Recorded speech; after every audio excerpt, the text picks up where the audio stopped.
Hey guys, welcome to Solo ReacTalk. This afternoon I'm going to be reacting to an Elden Ring lore video made on the Crunchy YouTube channel. It's called Elden Ring Lore, The Structure of Reality. This has been a request made by ATC43. Yes. If you guys want to check out my previous reactions to other Elden Ring lore videos made by YouTubers, remember the playlist card is going to be at the top here. Just click on it and be able to access them. If you want to check out the original video as well as Crunchy's YouTube channel, the links are going to be in the description below. Okay, let's start. 3, 2, 1, go. Hello, ladies and gentlemen. Rather than focusing on a specific character or storyline or concept, this video is an attempt to understand the setting of Elden Ring. And I don't mean the physical world that we explore, but rather the structure of reality, the rules of the game's universe. In real life, we have rules like gravity and time, which define our reality. We figure out most of these rules intuitively when we're very young, but when it comes to Elden Ring's world, things are a bit more complicated. It's a fantasy world of gods and magic and confusing, dreamlike images that intuition alone can't fully grasp. But I'm gonna do my... Yeah, this should I say universe, it is a very difficult one to wrap your head around. Complicated, colorful, and yeah, there's a lot of, supreme power entities trying to vie for control over this piece of land. I don't even know if this land in between is the entire planet, or is it a continent, or what is it exactly? Why are there so many gods vying for control over this piece of land? What is so important about it, to the extent where they would invest so much power and interest in making sure that their way is the only way? Yeah. Best to try and make sense of this world's foundational structure. This subject is extensive and very complicated. I'll be covering the topics of life, death, gods, stars, thought, order, chaos, time, fate, and several other things in between. I've tried to arrange this video in as orderly a fashion as I can muster, but I'll still end up chaotically bouncing between ideas from time to time. Roughly speaking, as the video goes on, we'll enter more abstract and confusing topics which I feel less certain about, and my ideas will get more speculative and more unhinged. What follows is the current state of my thoughts about the fundamental structure of Elden Ring's universe. I hope you enjoy.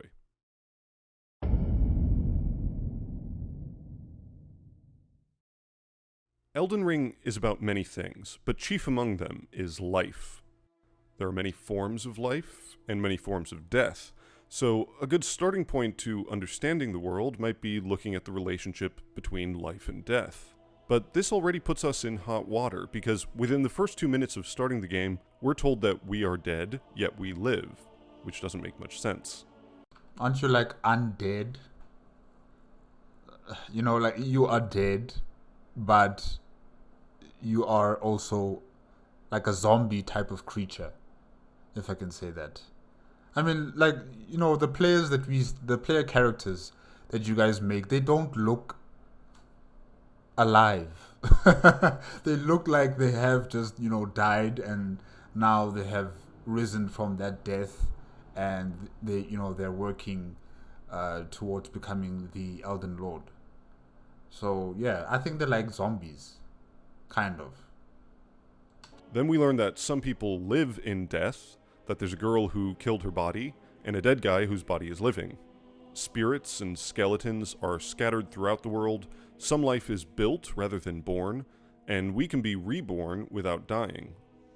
This is all pretty weird, but it tells us that there is some kind of existence which transcends life and death. I hear the Skyrim music. I hear it. Some kind of consciousness or will or energy, a kind of immortal essence.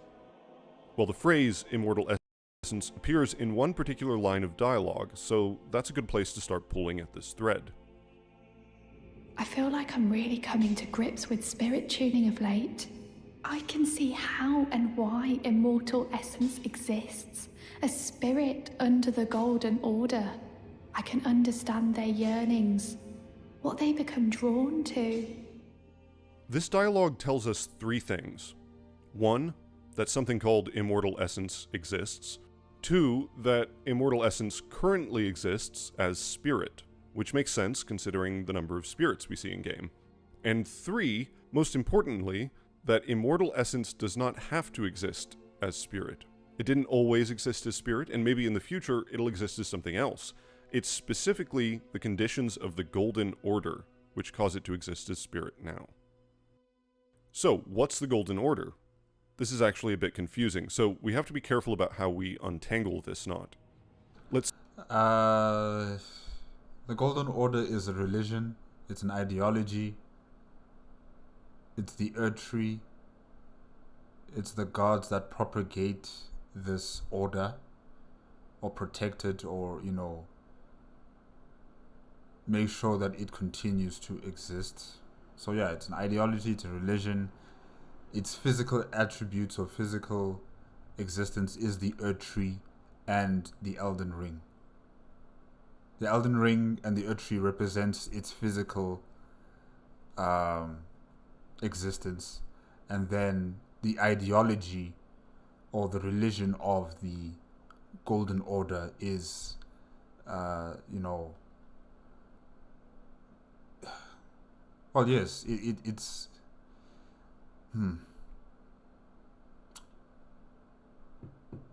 Okay, let me stop right there. Let me stop right here. But essentially, the Golden Order has two paths of its own existence. It's the Earth Tree and the Elden Ring, and its religion and it's an order, yeah, of the lands in between. Yeah. Start by looking at the different ways the Golden Order is characterized. Brother Corin says that the Golden Order is founded on the principle that Marika is the one true God. He also says the Erd Tree is the heart of the Golden Order. A spirit outside of Lendel says that the Erd Tree is the Golden Order itself. Dee's inseparable sword description calls the Golden Order an institution. Melina's opening dialogue says that for us Tarnished to seek the Elden Ring might violate the Golden Order. Enya, interpreting the words of the two fingers, says the Elden Ring is the root of the Golden Order, and that we Tarnished should become Elden Lord and restore the Golden Order. She also says that the Rune of Death was plucked from the Golden Order upon its creation. Rajir says that the Golden Order was once pliable enough to absorb practices that contradicted itself in the past, but the Order is now broken, twisted, and in need of repair. He also says that the very notion of life in death defies the Golden Order. Fundamentalists describe the Golden Order through the powers of regression and causality, and Goldmask's Mending Rune says it will attempt to perfect the Golden Order, and that the Golden Order's current imperfection is an instability of ideology, blamed on the fickleness of gods no better than men. This is all pretty confusing because it sounds like there are several different ways of characterizing the Golden Order, but I think we can make sense of it like this.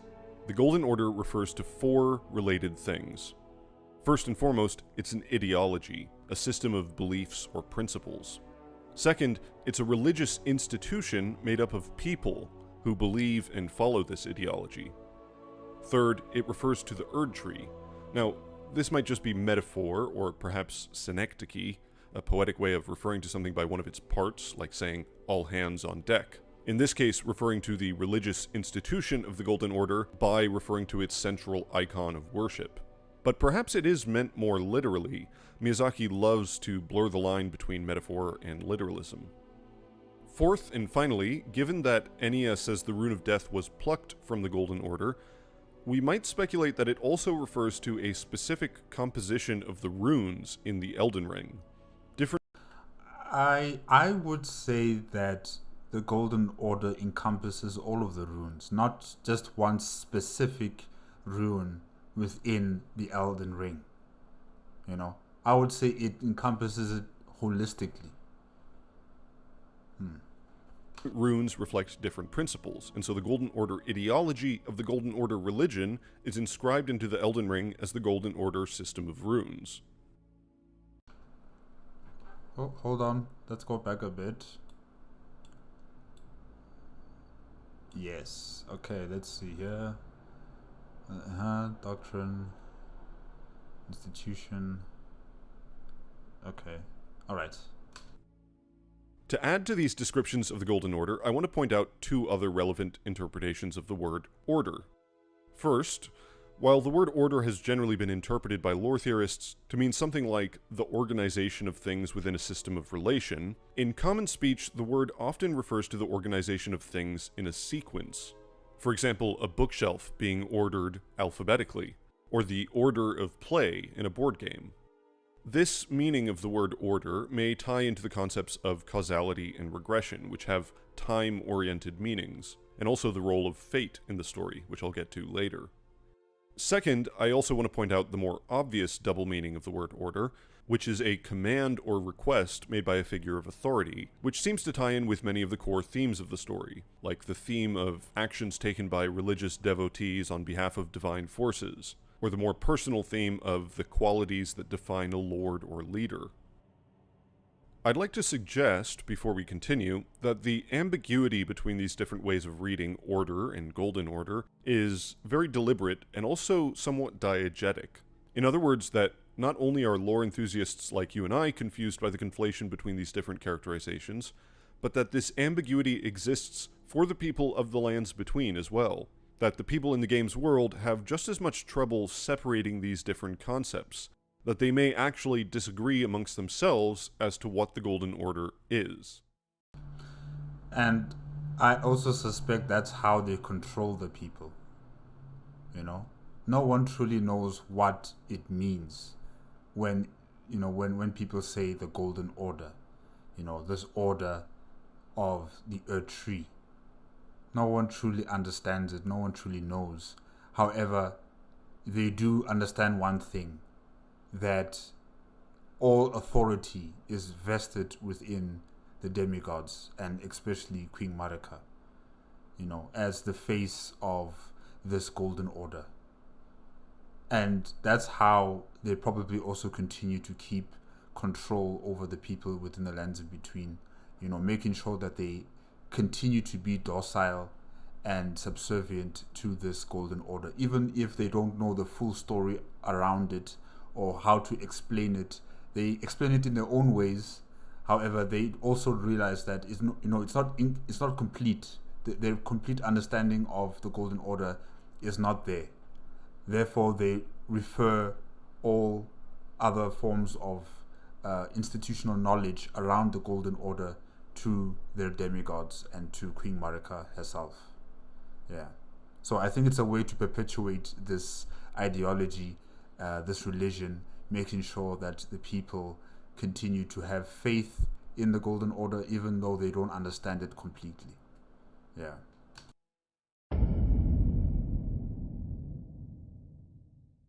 The relationship between ideological principles and runes and the Elden Ring isn't completely clear, so let's pull on this thread first. What exactly is the Elden Ring? The Elden Stars incantation says that, long ago, the Greater Will sent a golden star bearing a beast into the lands between, which would later become the Elden Ring. There are three things I want to point out with this description. First, in the Japanese text, the word for the lands between is Hazama, which is the same word that appears in Berserk to describe the interstice, Hazama no Sekai, the in-between world. If you're familiar with Berserk, this should be extremely suggestive, and if you're not familiar with Berserk, you should stop watching this video and go and read it right away. It's too late, I'm here. I'm here, it's too late, I'll do that later. Thank you. Let's continue. The second point I want to make is that in the English text, there is some ambiguity as to what exactly the pronoun which in the second clause is modifying. Most people have assumed that the beast later became the Elden Ring, but this sentence still grammatically works if you think the golden star became the Elden Ring, or even if the lands between became the Elden Ring. The Greater Will sent a golden star bearing a beast into the lands between, which would later become the Elden Ring. Classic FromSoft ambiguity. The finer points of Japanese grammar are a bit above my pay grade, so I can't say whether this is clarified in the Japanese text, but if anyone with a better understanding of Japanese grammar wants to double check that, here's the text. I will leave open the possibility that, once again, the ambiguity is intentional, and all three of these interpretations may be simultaneously true in some sense. The third point about this description that I'd like to make is that there's also a bit of ambiguity regarding the word become. Most people have assumed this means the beast literally turned into the Elden Ring, but it's also possible to read become as take on the mantle of, like becoming the president or becoming the Iron Chef. In other words, it's possible the Elden Ring existed in some form before this beast arrived, and the beast simply took on the role of the Elden Ring, or something to that effect. After all, we can kill the Elden Beast, but the Elden Ring still exists afterwards. Personally, I don't find this theory that persuasive, given how the Beast and Ring are characterized, but it's worth mentioning the possibility. For now, let's work off the assumption that the Elden Ring did not exist in the Lands Between before the Beast became the Elden Ring. And this lines up nicely with our second piece of information, the Elden Remembrance, which says, it was the vassal beast of the Greater Will, and the living incarnation of the concept of order. Now, the word living is especially interesting because it emphasizes the fact that the Elden Ring was alive at one point, and I would argue still is, at least in some sense. Many people, including myself, have in the past described the Elden Ring as some kind of set of rules or laws which determine how the world works. And while this is a good approximation, it's a little vague on what exactly the scope of the Elden Ring's power is. So let me suggest this. All the information in the game directly relating to the runes in the Elden Ring indicates that these runes are narrowly and specifically concerned with life. They don't deal with time or space or gravity or geography or any other inanimate or abstract concepts. The Elden Ring is the living incarnation of the concept of order. In other words, it is the concept of order in life. It's the order of life. It's important to establish this before we go any further, so let's look at the evidence. There are 13 runes that we know either currently occupy the ring, or used to occupy the ring, or might occupy the ring in the future. Of the 7 great rune shards, 5 modify the player's stats or attributes in some way, affecting things like HP or strength. Mohg's shard works in a slightly more convoluted way, with invasions and summoned spirits, but it similarly modifies qualities like HP or damage for different forms of life. The Great Rune of the Unborn is perhaps the most mysterious of these 7, but functionally it allows players to be reborn, which, like the others, means it is narrowly concerned with life. The Rune of Death is clearly pertinent to life, and both Dung Eater's and Fia's mending runes are related to birth and death, as well as apparently being born from their bodies in some fashion. Goldmask's mending rune is much more complicated, but for now we can at least note that it seems to be born from his corpse, as if producing the rune used up all his life. Finally, Marika's and Radagon's runes are only directly referred to in the Sore and Scar seals, which... Those are runes from Marika and Radagon? Wow. Okay. like the Great Rune Shards, deal with player stats and attributes like health. More importantly, runes in general are acquired by defeating living beings or looting dead bodies, which clearly equates runes with life on some level, and perhaps with the immortal essence which Rodrika mentioned.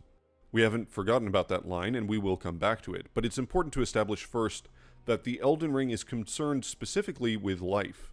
The text does not suggest that it determines the laws of the universe in an analogous way to the real world's laws of physics.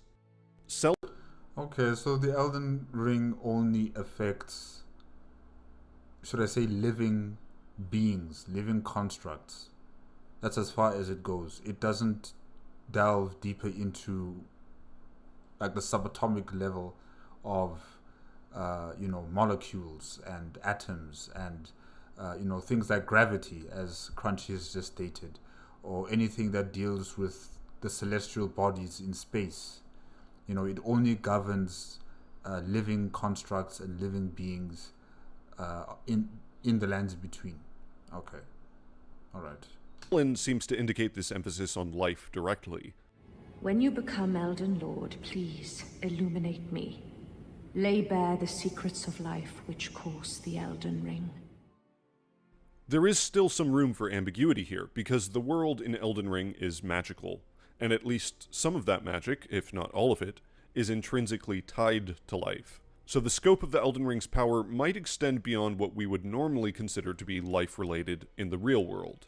To demonstrate what I mean, if we were to take the E3 announcement trailer as canon, which is a tenuous proposition, it would be important to recognize that the line, "that which commanded the stars," would probably refer to the life or vitality of the stars. In the real world, stars are giant balls of plasma, but in Elden Ring they are either a form of life or contain some kind of life, which means the Elden Ring might exert power over them without needing to assume that the ring exerts power over the universe in a more general, abstract sense. So the area of effect of the Elden Ring, is it limitless, or is it within a limited area of effect? You know, does it only extend to as far as the edge of the lands between, thus also meaning all the stars that you can see in the night sky above the lands between, it affects them as well because they are living beings or they are living constructs, and anything also below the ground, the Elden Ring also has an influence and effect over all living beings underground. I'm just wondering about that. Or is the Elden Ring's effect, even beyond that? Like it goes even beyond the lands between, beyond anywhere the player character can go, Like what's the area of effect of the Elden Ring? Yeah. In this way, we could speculate that the ring might deal with more universal concepts like time and space, as long as we suppose that the way in which it deals with those concepts is constrained to the specific characteristics of life which relate to those concepts. In other words, it might have some influence over time, but specifically the way that life forms experience and relate to time.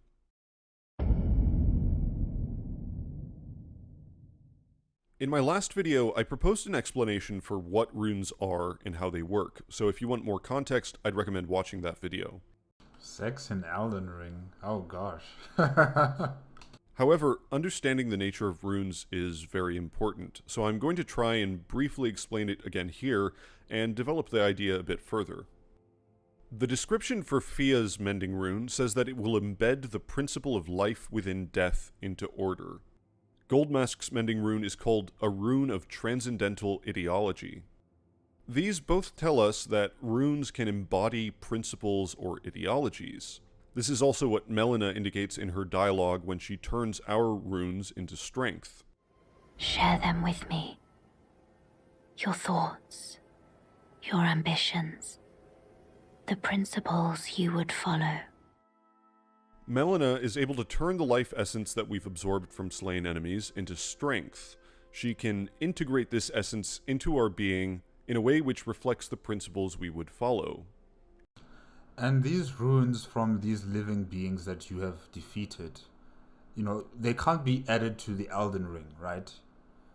Like, for you to collect the Elden Ring or the runes that would make up the Elden Ring, you'd need them from very powerful opponents, like the demigods themselves.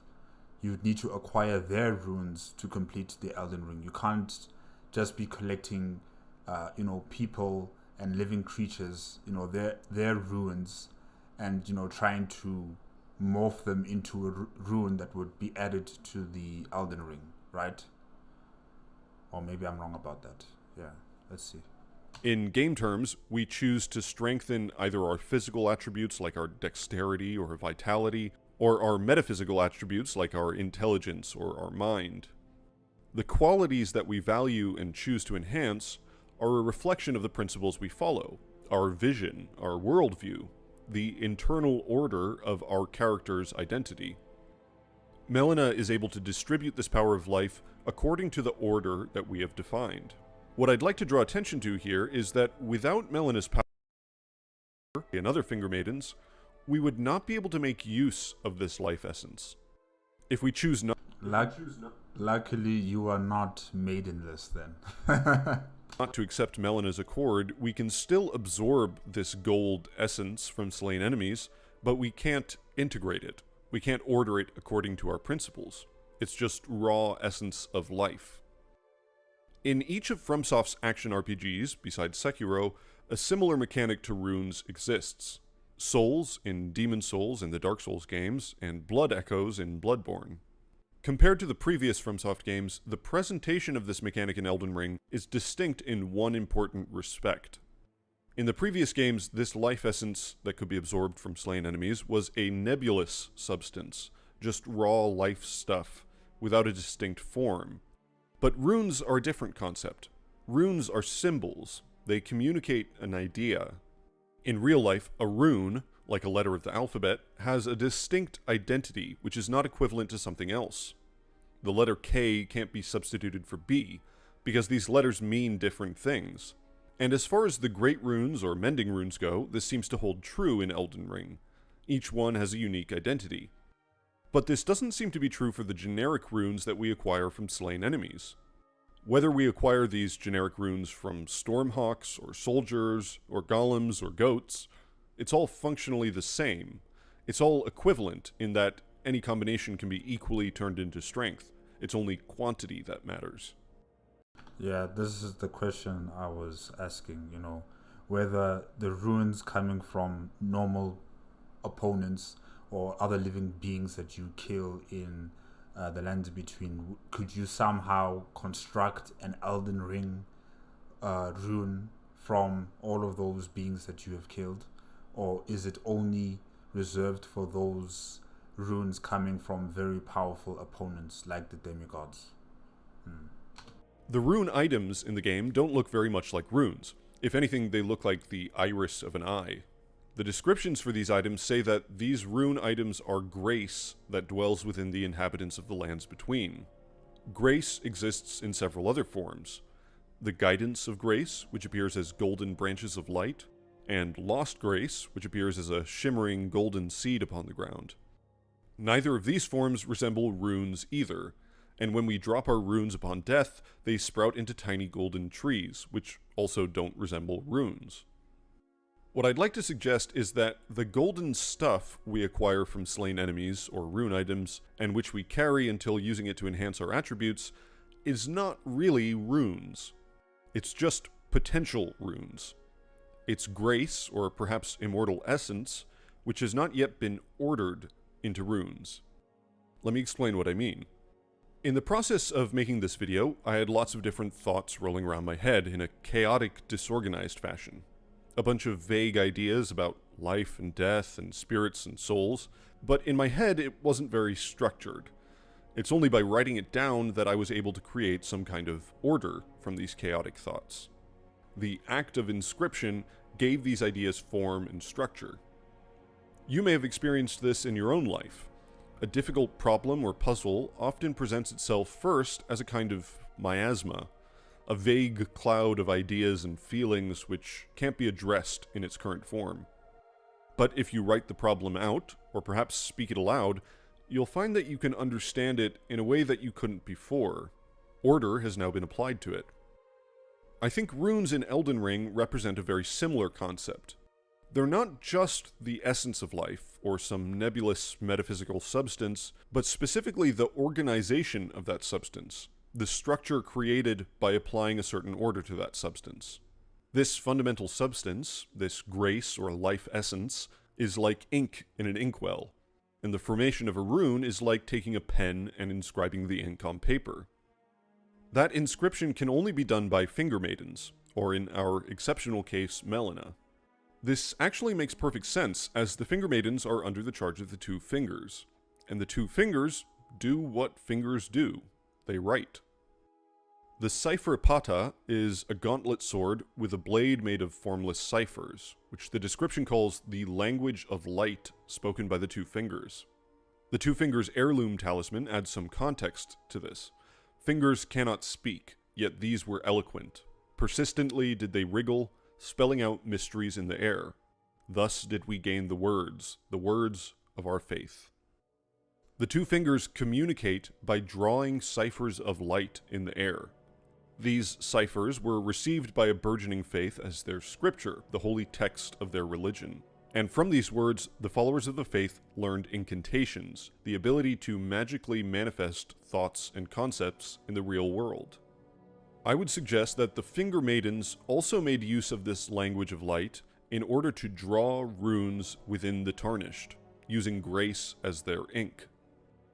However, it should be noted that while runes generally appear as simple geometric shapes, the script of the Cypherpada, the Coded Sword, and the Two-Finger Sigil is much more elaborate, with a closer resemblance to certain East Asian languages like Sanskrit or Tamil. Whether or not the difference between these systems of golden symbols is significant, it seems clear in my view that runes are something only made possible by the two fingers.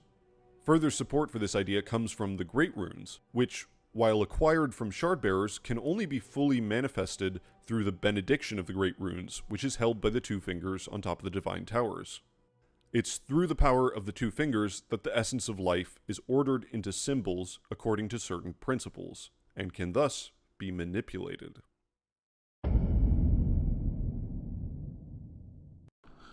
In terms of the runes, I think also the reason why, other living beings are, or should I say, those that are not the demigods or powerful opponents that the player character would be fighting against, all these other living beings or creatures that live in the lands between, those that have grace, it's all connected to the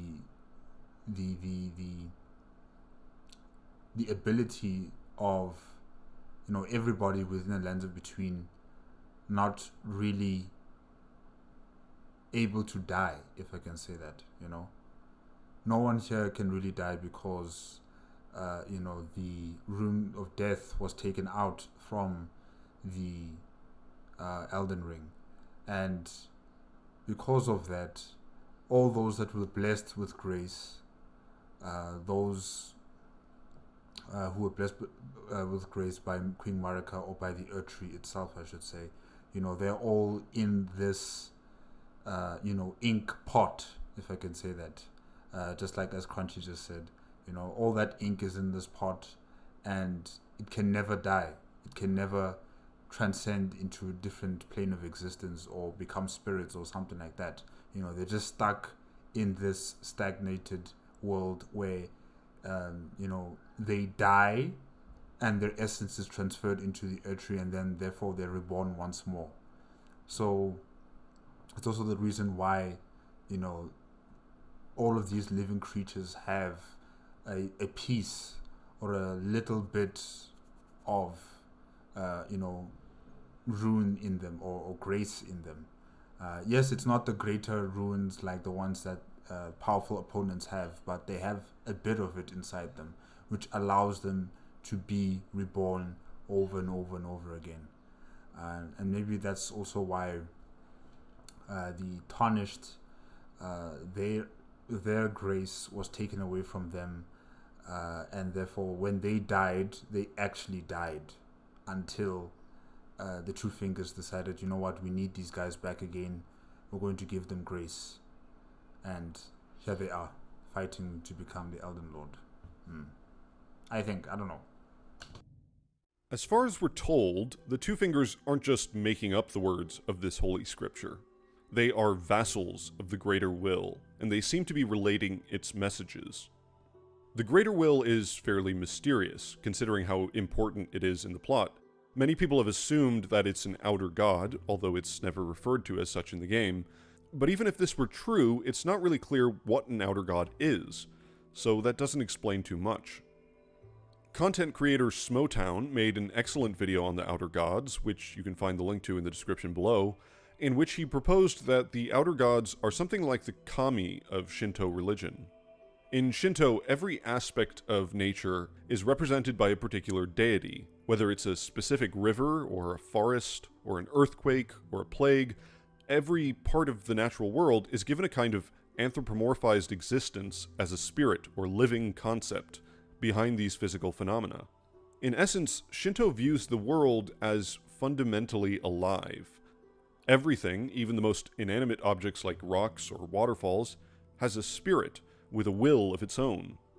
Even humans can sometimes become kami, in some cases, if they manifest a particular spirit or concept. For example, the Emperor Ojin was enshrined upon his death as the kami Hachiman, the god of war. This kind of worldview is called animism, the belief that everything in the world has a kind of spiritual essence. It's all animated, using... So what? The greater will is the god of the land in between, or the land in between has a spirit, and that spirit is called the greater will. The Latin root anima, meaning soul. In Shinto, these animating spirits are all connected through a principle known as musubi, the principle of the connection and relation between all things. It's the source of the kami, in some sense, the thing which binds them and everything else together. This concept of a universal vital principle shared by all things in the world has many parallels outside of Shinto. Brahman in Hinduism, Tao in Taoism, the Logos in Christianity, or the anima mundi, the world soul, a concept originally developed by Plato and later carried on by the Gnostic tradition, the Hermetic tradition, and eventually people like Carl Jung. It's my belief that the greater will is a version of this anima mundi. It's the will of the universe, you could say, or at least of the life therein. What does that mean exactly? Well, in my last video, I proposed a version of this theory where I referenced the works of psychoanalyst Carl Jung. Jung was a disciple of Freud, but he took Freud's ideas to a much more mystical place. One of the ideas he developed was the collective unconscious. Psychoanalysts like Freud and Jung believed that the unconscious mind has a will of its own, in a sense. Your unconscious mind can desire things and influence your actions without your conscious mind being aware of it. Jung believed that it was necessary to come to terms with this shadow side in order to be a fully integrated person. To do that, one has to confront the unconscious mind on its own turf, so to speak. The unconscious mind lives in a chaotic world of dreams and symbols. These are archetypes like the Great Mother, the Tree of Life, the Holy Marriage, the Apocalyptic Flood. Jung proposed that this world was the same for all human beings. As he saw it, when anyone dreams or creates art, they access this shared unconscious world. And in waking life, their unconscious mind would be working secretly towards its own ends, motivated by the interplay of these archetypal forces. All of human history and culture could be understood in terms of these secret desires. This idea was a big source of inspiration for Kentaro Miura's Berserk, which in turn inspired Miyazaki's works. But in these fantasy worlds, the mind has a more direct impact on the world. In Miyazaki's fantasy games, magic is performed with your mind. If you have lots of faith in a belief system or a person, you can literally perform miracles. And if you're very intelligent, if you understand the laws of nature, you can literally manifest magical energy out of thin air with your mind. Dreams and desires and thought can magically manifest in reality, and this is just as true of Elden Ring as it was of Demon Souls or Dark Souls.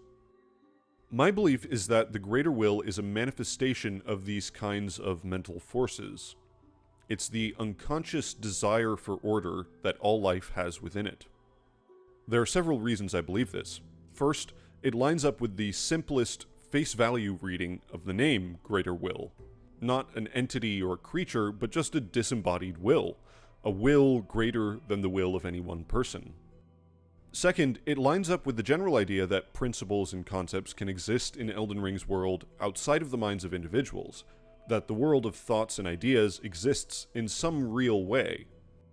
Third, it lines up with various ideas which have elsewhere clearly inspired Elden Ring, like the Hermetic tradition or the idea of evil from Berserk. But I think the clearest evidence for this point of view is Hayeda's dialogue. Upon receiving the words of the Three Fingers, Hayeda describes what sounds like the creation of the universe. All that there is came from the One Great. She seems to say that everything was once part of one great undivided whole, and yet the greater will separated this whole into different parts. If everything was part of a great unity, then the greater will must have been part of this unity as well. And if it was able to divide the entire structure of the universe, the only way that makes sense to me is if it was something like the soul or will of the universe. In other words, the anima mundi. But why would the soul, why would the greater will decide to separate, the consciousness of its own existence? Why would it do that? If this is correct, we might presume that when the greater will separated births and souls from the one great, that it also separated itself. The individual wills of every living being would be part of this greater will. And thus, in its current state, we could also say that the greater will is the collective will of life itself. In my previous video, I proposed something like this idea, but I received some pushback, as people pointed out that in two cases, the greater will seems to take direct action in the world, in a way which seems more like the actions of an autonomous entity. These cases are the banishment of the Nox to the underground, and the dispatch of the Golden Star bearing the Elden Beast into the lands between. The first of these examples is a bit more complicated, and I'll be better able to address it later, but as for the second example, I think this is completely supported by the anima mundi idea. One might ask why the living incarnation of order would take the form of a beast specifically. The logical answer would be that at that point in time, order was beastly in nature. Yeah, before the Earth Tree, there was the Crucible. And during the times of the Crucible, beasts roamed the lands in between. Dragons roamed the lands in between. So it before there was the enlightenment of human creatures, there was the wild, untamed, acting on instinct creatures in the lands between, and those were beasts before the Earth Tree and before humanity and other creatures that have got less beastly tendencies, if I can say that. The Cinque Dea description tells us that intelligence was once granted to the beasts. From this we can gather that, at one point in time, beasts were more beast-like, let's say. They lacked intelligence and perhaps consciousness.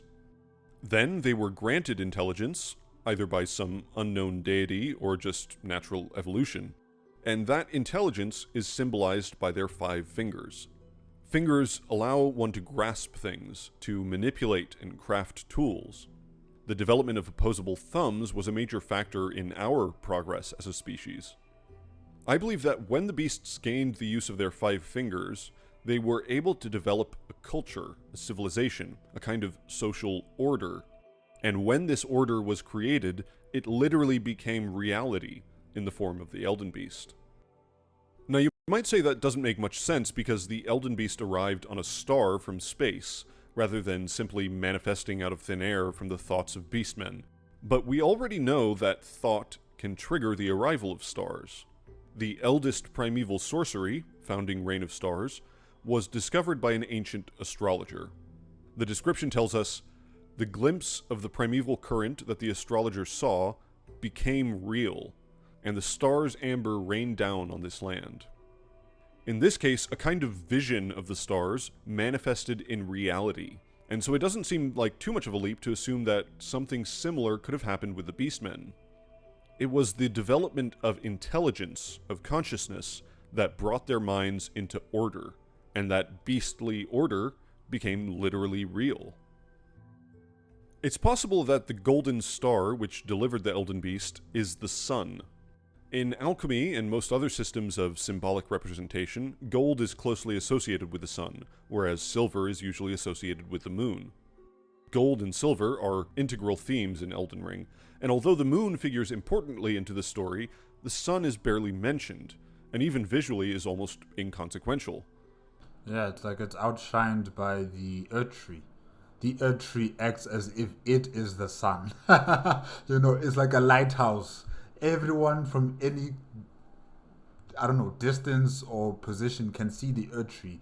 But the sun, I've not actually seen the sun in Elden Ring. You know, all the gameplay that I've seen, or all these Elden Ring lore videos that I've seen, I haven't really seen the sun.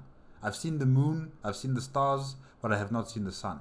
You know, the sun in the game is the Erdtree. Yeah.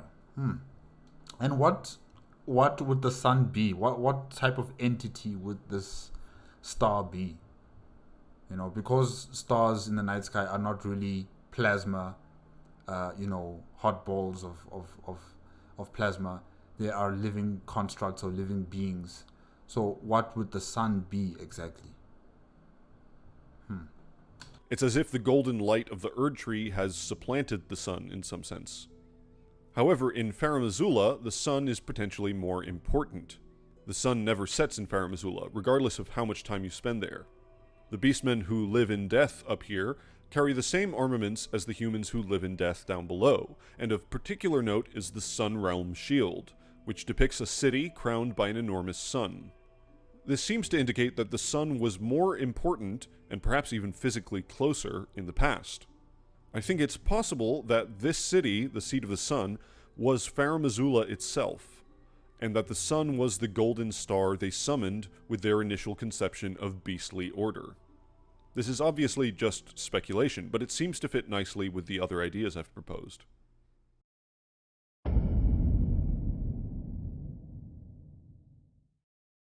It's worth mentioning that in Bloodborne, space was implied to be a place of more abstract reality, in some way different than the grounded existence of Yharnam. I think this may be true of Elden Ring as well. Space may not be a place of physics and floating rocks, but rather a world of concepts and thoughts. Stars play a prominent role in Elden Ring's story, but defining exactly what they are is much more complicated. And what about the moon, then? You know? Is it some sort of concept of thoughts that has come into existence? They seem to exist as both physical and metaphysical objects. There is perhaps another example of thought manifesting reality in which a living star might be involved. The Eternal Darkness spell is described as a lost sorcery of the Eternal City, the despair that brought about its ruin made manifest. However, the description for Meteorite of Astel says that this spell is a manifestation of the power with which Astel leveled the Eternal City. In his remembrance, Astel is described as a malformed star born in the lightless void far away, who once destroyed an eternal city and took away their sky. The logical conclusion is that the despair of the eternal city manifested as a lightless void, exactly what the Eternal Darkness spell depicts, and that from this void, a malformed star named Astel was born, who then... And Astel was commanded by the greater will to destroy the city, or to sink the city. Proceeded to level the Eternal City. It's interesting that Astel is said to have taken away their sky. One interpretation of this line is that Astel literally stole their sky. Of the three Eternal Cities, Nokron and Nokstella both have a strange starry sky, which is absent in the unnamed city below Leyndell. However, a similar starry sky accompanies Astel in his boss room deep beneath Liurn, that perhaps he took it with him after destroying the Eternal City. However, this Yeah, probably he took all those stars with him, underground. And also the Eternal City, keeping all those stars on its ceiling, if I can say that. I don't know how. Maybe those stars were caught in the gravitational well created by the meteor strikes that were happening on the city, and somehow they got sucked in there as well. I'm not entirely sure, but interesting. Interpretation is a bit strange. The Nox monk armor description says, long ago the Nox invoked the ire of the greater will and were banished deep underground. Now they live under a false night sky in eternal anticipation of their liege, of the coming age of the stars and their lord of night. Why would Astel steal a false night sky? I can't come up with a good answer to that. It makes much more sense to me to interpret this line as saying the Eternal City was displaced from its sky. In other words, that it once sat above ground. This idea has been proposed elsewhere. Tarnished Archaeologist has done an excellent video on the Eternal Cities, which you can find the link to in the description below, in which he connects the very strange chasm in Lendel with the layout of the Eternal City below. Further support for this idea can be found in the descriptions for the memory stones in the Moon of Noxtella talisman. A black moon was said to hang above Noxtella, and this moon was the guide of countless stars. Now, it's possible that the moon guided false stars, or that before Noxtella had a false sky, it had a real sky, which was still underground, whatever that means. But I think the simplest answer is that the city simply sat above ground at one point, and thus its moon was able to guide real stars in a real sky. So that means where Lindell has been constructed, that's where the Eternal City was, or Noxtel. That's where the city was, and when it was sank down to the underground regions by Estelle, Lindell was then, built on top of it, on top of where that city was. Okay. To continue with this interpretation, I believe that Estelle leveling the Eternal City and taking away their sky, and the Greater Will banishing the Nox underground are one and the same event. The power with which Estelle leveled the Eternal City was specifically meteoric gravity magic. The spell conjures a lightless void similar in appearance to that of eternal darkness, out of which a hailstorm of meteorites arrives. We know of one place where a meteor, or at least a falling star, if those are two different things, caused something strange to happen with gravity. Upon defeating Radon, a falling star bites the earth in Limgrave, and the impact flings rocks into the air where they float, ignoring the laws of gravity, or perhaps following much more esoteric laws of gravity than what exists in the real world. If meteoric impacts can affect gravity itself, it's not too crazy to imagine that a hail of meteors might send the cities underground by some sort of gravity magic, turning the Earth inside out. In fact, the Star Scourge Conflict Sword Monument seems to imply that Radon was motivated to seal the stars in order to protect Celia. Perhaps the Celians, being descendants of the Eternal according to Gowry, were also in danger of being pummeled by meteors and struck underground. In the theory I'm proposing, the Nox represent a kind of parallel to the Beastmen. Like the Beastmen, they magically summoned a star with their minds or consciousness. But the greater will of the Nox was warped by their despair, and it brought them only ruin rather than order.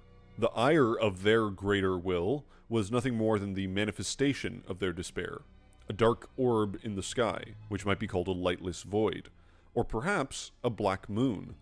In my view, it's possible that these are either the same thing or at least related. In Ronnie's ending, her dark moon becomes a kind of vortex, sucking in things in a similar manner to the Eternal Darkness spell. Ronnie's goal is to bring on an Age of Stars, which is the stated goal of the Nox, so it seems likely that her vortex-like dark moon and the black moon of Noxtella are the same idea at some level. To give the devil its due, however, the Memory Stone description says that it's a fragment of the Black Moon that once hung above the Eternal City, which might suggest the Dark Moon and the Void are something different. It's not clear to me whether the metaphysics of Elden Ring allow for a void to be made of stone or not, as strange as that might sound. In any case, I believe the greater will of the Nox created a lightless void, and from within it a malformed star was born, which, like the Elden Beast of Farum Azula, has insect-like wings, a single eye, and uses nebula magic.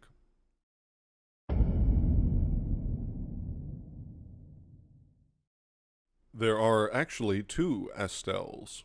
Brilliant, right?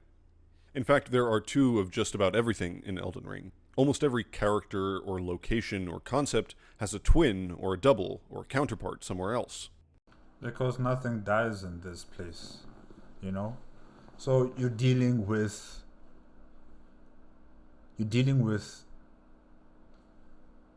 your present, your past, and your future, if I can say that. Even the spirits of people who have died, they can't transcend into a different plane of existence. They can't move on. They're stuck here.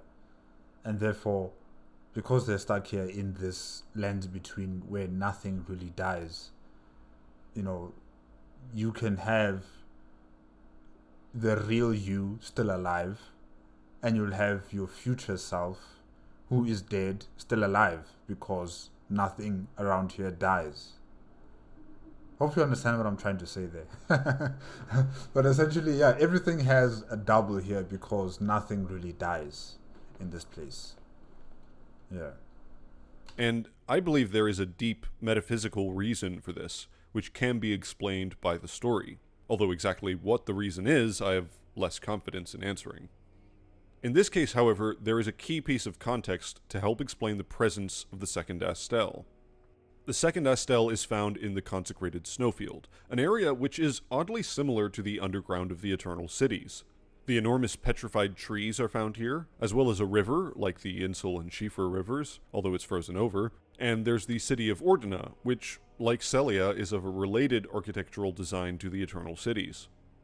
But more importantly than this odd connection between the snowfield and the underground, this second Astel is specifically found within the Yellow Anise Tunnel, which lies beneath the Yellow Anise Ruins. These ruins are presumably named for an herb known as the Eye of Yellow, which grows wherever frenzy has afflicted the lands, as it does here. The nomadic merchants of the Great Caravan once chanted a curse of despair to summon the flame of frenzy, and this seems to parallel the despair of the Nox that summoned Astel in the Eternal City. Even visually, the flame of frenzy is often depicted with a dark void in its center, such as in the Lord of Frenzied Flame ending or the top of the Frenzy Flame Tower. Clearly, there's an important difference between these situations, but it helps to partially explain why Astel may have arrived here in the Yellow Anise Tunnel. He was summoned by despair. The Flame of Frenzy is arguably an outer god, or at least the power of an outer god. Miquella's needle tells us this in so many words. It's a needle which Miquella crafted to ward away the meddling of outer gods, and it is capable of subduing the Flame of Frenzy if inherited. The flame can be inherited from the three fingers, a counterpart to the two fingers. Whereas the two fingers communicate via an ephemeral language of light, the three fingers seem to communicate in a more physical way, by means of their searing fingerprints. Perhaps this reflects a deeper kind of duality, between a spiritual or conceptual layer of reality versus a more physical primordial layer. The duality between the two and three fingers can also be characterized in terms of order and chaos. The two fingers are envoys to the greater will, whose vassal beast is the living incarnation of order, whereas the followers of the three fingers seem to be in favor of chaos. In fact, there may be a very direct analog to the Elden Beast. If you kill Shabriri, he says, Shabriri is chaos incarnate. I cannot die. It's curious that he uses the same kind of language used to describe the Elden Beast, only applied to chaos instead of order. But this is kind of confusing. Shabriri was presumably born just a man, and it was only later that the Flame of Frenzy began to dwell within him. However, now he appears to exist as a kind of disembodied immortal spirit which was able to possess Yura's body.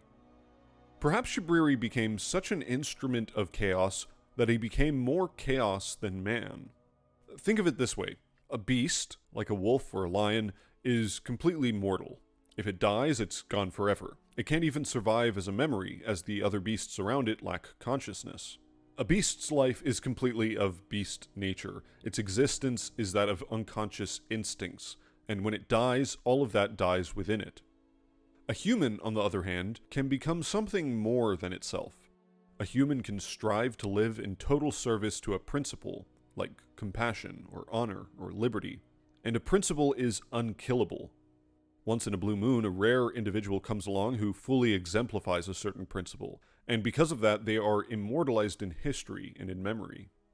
As Bruce Wayne says in Batman Begins, "As a man, I'm flesh and blood. I can be ignored, I can be destroyed.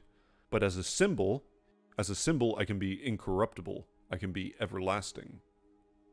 In Elden Ring, the world of symbols, concepts, and principles seems to be real in some sense. These aren't just abstract ideas, but forces that directly interact with the physical world. If someone were to devote themselves entirely to a particular concept, a particular principle, or maybe a particular outer god, then perhaps they could start to become that concept or god. and enjoy the benefits of immortality that comes with existing on a more abstract plane of reality. If this were true, we might also theorize that this ascension to a higher plane of reality might be brought about by the death of their earthly flesh. If we gathered up all the characters and creatures in Elden Ring, we could place them on a power level spectrum. On one end we have simple beasts and animals, and on the other we have outer gods, divine forces, or the greater will. Somewhere in between we could place humans, demigods, and also the lesser medial gods like Marika or perhaps Melania. What this helps illustrate is that as the spectrum moves towards a higher power level, the beings on the spectrum become characterized more and more by a single concept, to the extent that at the far end, each outer god is almost indistinguishable from the concept that characterizes them. I think that perhaps to gain real power in Elden Ring's universe means transcending the limits of a physical body. As the ancestral spirit's horn says, from death one obtains power. This is all obviously highly speculative, but there are several pieces of evidence that might support this view. The fire giant sacrifices his leg to awaken the fell god. Melania arguably dies before she's reborn as the goddess of rot. And in a related scenario, Gowry tells us to kill Millicent in order for her to be reborn as a Scarlet Valkyrie. Rykard sacrifices himself to the immortal serpent deity and becomes a part of it. Although Miquella in general remains a mystery, his flesh remains apparently unoccupied within the egg in the Mogwin dynasty, but he also seems to have been trying to ascend to a more divine state of being, possibly metamorphosing into Saint Trina. Godwin's soul was killed, but he became the Prince of Death, and his influence permeates the lands between. And Ranni destroyed her own body in order to create her own order, and arguably become a kind of god. There's a lot of interpretation involved here, but it seems to me like there's a theme of people gaining some kind of power through the process of their own death. The flesh is weak.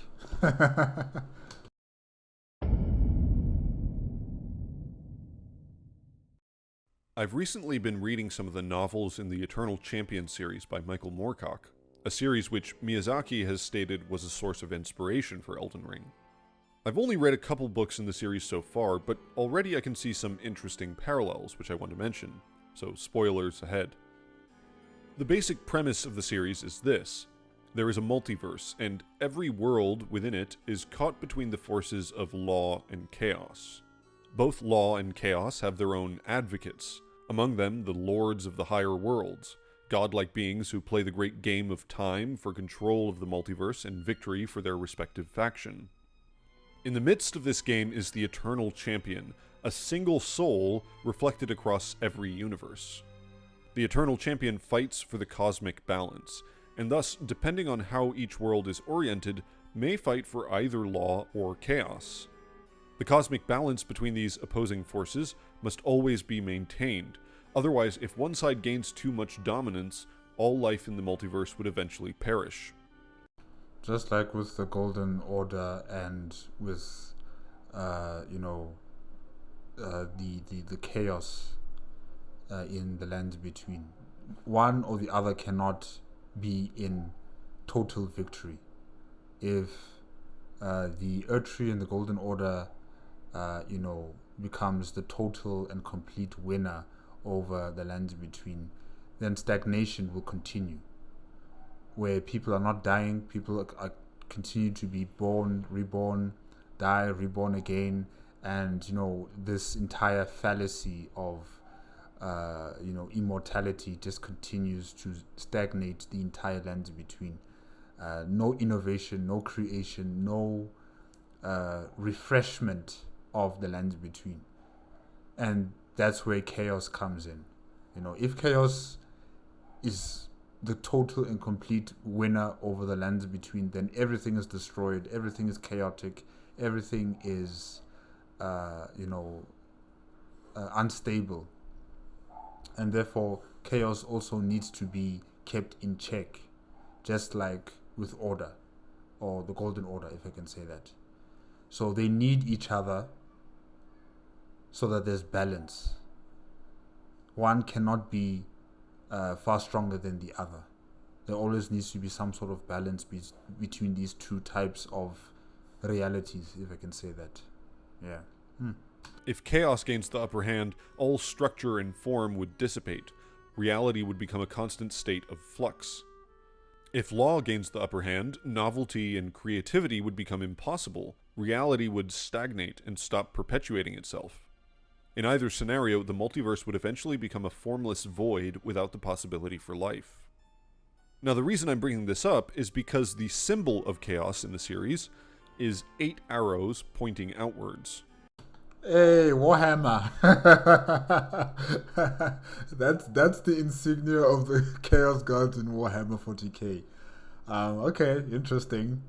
This symbol has since been adapted by a lot of other fantasy media like D&D or Warhammer, where it's often referred to as the Chaos Star.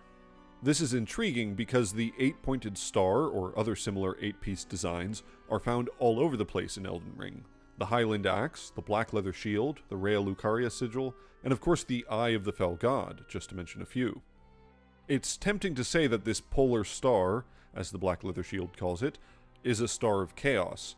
It's possible that the ages of Elden Ring are signified by different stars in the sky, a chaos star in a night sky for the chaotic era of the Crucible, and perhaps a golden sun in the sky signifying the current age of order. I just think it's a coincidence. I think it's just a coincidence.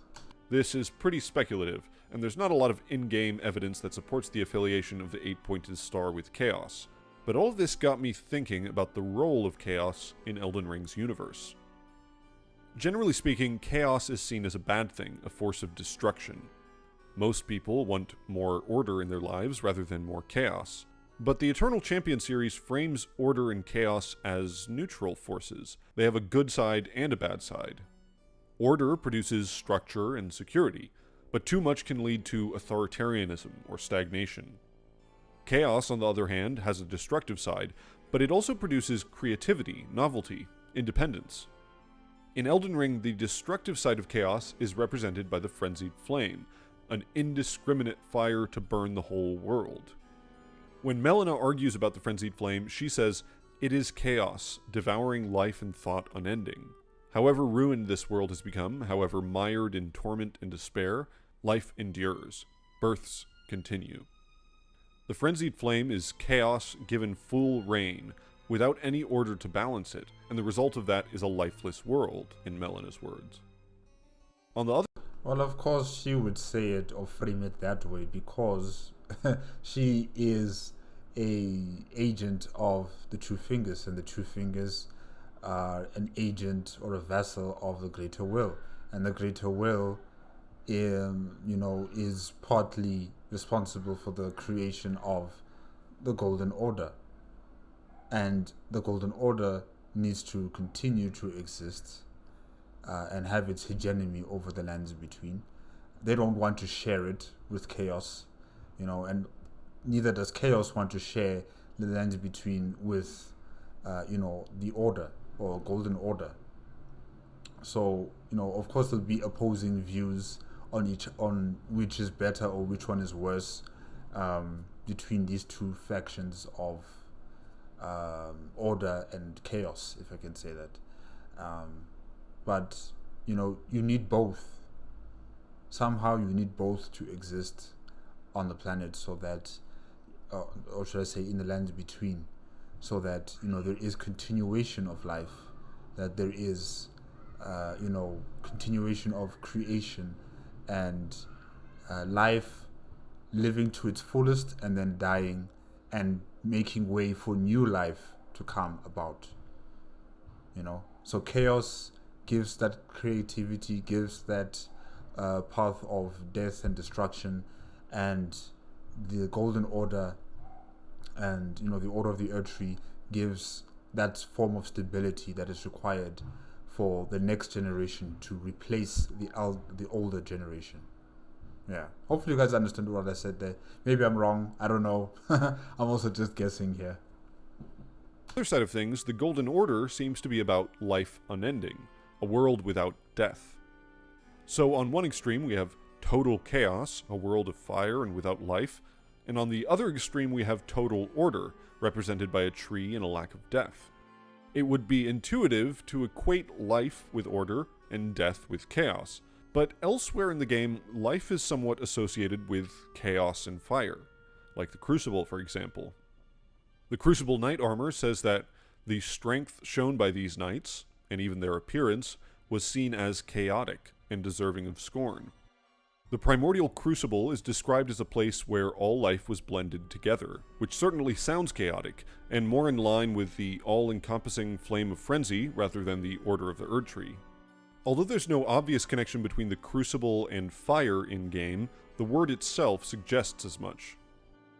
Morgott constantly talks about our flame of ambition, and although that could just be flowery language, Miyazaki often is much more literal about these things than it first seems.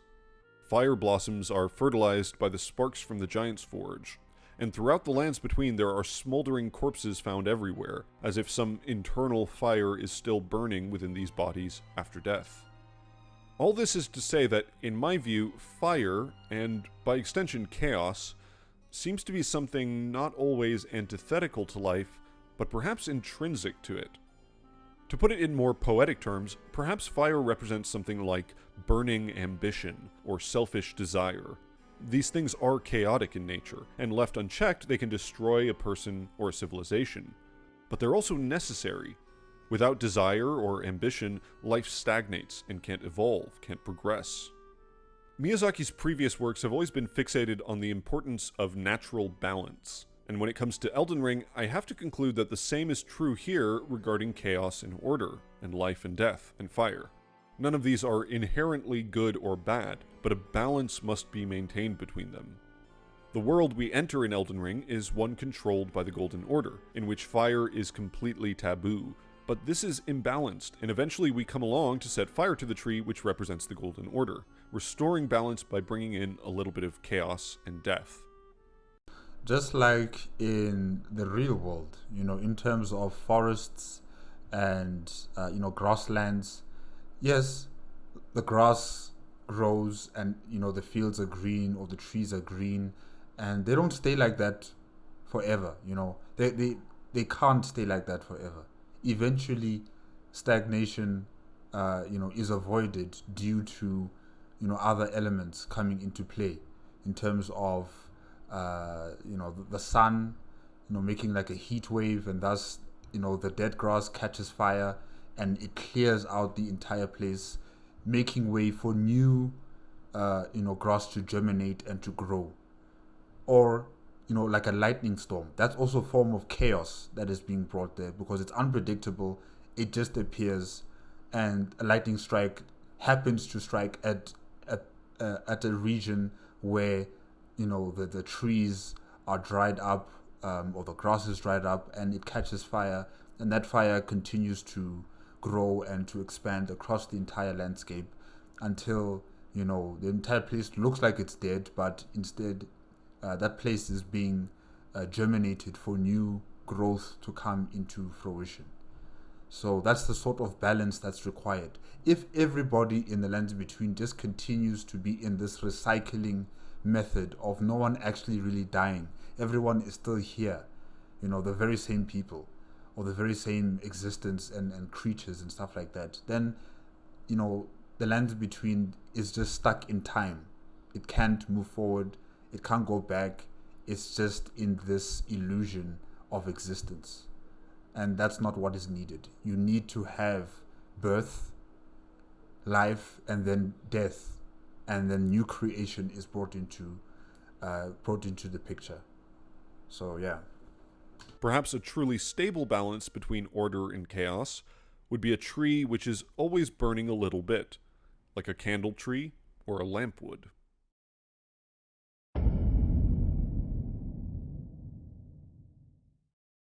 Given the existence of things like souls and spirits and immortal essence, we can safely assume that death in Elden Ring does not mean annihilation. Something of identity survives beyond death. True. No one really dies in this place. Perhaps it would be better to characterize death as a state of being, or even maybe a location.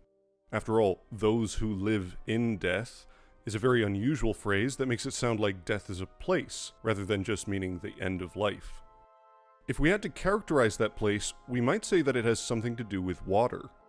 Godwyn's soulless body has transformed into some kind of marine creature. Tibia mariners ride spectral boats. Deathroot always grows in shallow water, and even the spirit jellyfish, while not connected to those who live in death, provides some association between death and water. I think we can get more specific, however. Rather than just a connection between water and death, I think it's more accurate to say that water is associated with the liminal state between life and death. After all, those who live in death are living, in at least some sense of the word, and elsewhere in the game water is associated with other liminal qualities. When we fight the Elden Beast, we find ourselves transported to a shallow lake at either sunset or sunrise, the liminal state between night and day. The lakes, which appear in Ranni's ending and Renala's second phase, are also detached from reality in some way. They don't exist in the same physical space as the rest of the game. Even the Lands Between as a whole is surrounded by a sea of fog, and we don't seem to have arrived here by boat. Instead, we died, and in a strange liminal location, we were revived and transported to the Lands Between by grace. The memory of that grace resembles the reflection of the sun upon the sea, similar to what we see in the Elden Beast arena, and also the background image in the menu. To add to all of that, the name Lands Between very literally means a liminal place. If water only represents the place in between life and death, then how are the realms of life and death represented? Water and fog could be seen as the liminal state in between ice and fire, and that's not just a reference to Game of Thrones. In the Norse creation myth, the world was initially composed of 3 places: Niflheim, the realm of ice, Muspelheim, the realm of fire, and Ginnungagap, the primordial void. Cinders from Muspelheim landed in the void, and they melted the frozen rivers which flowed from the sacred well Hvergelmir. Later on, Niflheim would become the domain of Hel, the half-dead, half-blue goddess who received into her frozen underworld the souls of those who had died from sickness or old age, as opposed to more honorable death in battle. As for Muspelheim, during Ragnarok, the twilight of the gods, the fire giant, Surtur, would emerge and burn the world tree, cleansing the world and heralding a new age. The parallels with Elden Ring should be pretty obvious, but there's more to this. While fire in Elden Ring is arguably associated with both life and death, the way in which it's associated with death is specifically the dying part. In other words, hot flames are not associated with spirits or those who are long since dead. The hot flames of the fire giants or destined death might kill living beings or the Erd Tree, but spirits and corpses are burned in ghost flame, which is icy cold. In addition, most of the cold sorcery in the game is associated with Ranni, who is a dead ringer for the death goddess Hel from Norse myth, and is similarly half-dead. It's also worth mentioning that the frozen landscapes of the mountaintops of the giants and the consecrated snowfield are home to spectral animals and trees. This might all suggest that while fire can destroy life, the state of death is characterized by something cold. The Helfin's steeple, a weapon which produces the cold ghost flame, has... Wow. It looks like a starship. It's a cool design. Perhaps the most provocative item description in the whole game. It reads, "Greatsword patterned after the black steeple of the Helfin, the lampwood which guides the dead of the spirit world. The lamplight is similar to grace in appearance, only it is said that it can only be seen by those who met their death in battle." We'll talk about the Helfin tree itself in a moment, but I believe the existence of a spirit world is a key insight into the metaphysical structure of Elden Ring's universe. If this spirit world were a cold, frozen realm, similar to Niflheim from Norse myth, then I think we can arrange a model of reality that goes something like this. There's a world of life, characterized by trees growing and burning, and a world of spirits, characterized by ice and frost. And in between them is a liminal place, a kind of interstice, characterized by water.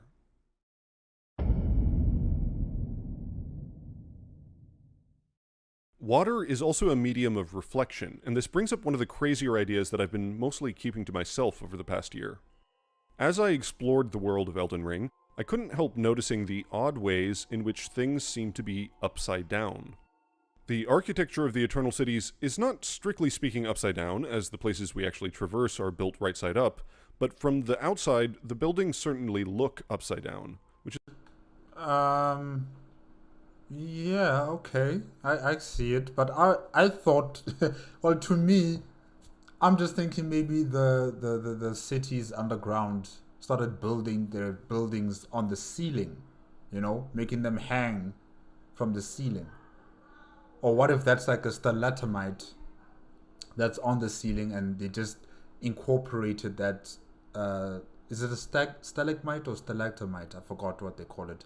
The rocks that hang from the ceiling of a cave. Yeah. I thought maybe they would just build their entire, building on that rock that's hanging downward towards, the floor of this underground cave. Yeah. I just thought maybe these civilizations built these superstructures hanging from the ceiling, or they built it on a rock that was hanging from the ceiling. But now that Crunchy is talking about it being a possibly upside down scenario here, that's also quite interesting. Yeah. It's a very odd and specific idea. The Carrion study hall quite literally gets flipped upside down, and given the connections between the Carrions and the Nox, this seems to be related in my mind. In both cases, water might be an important element.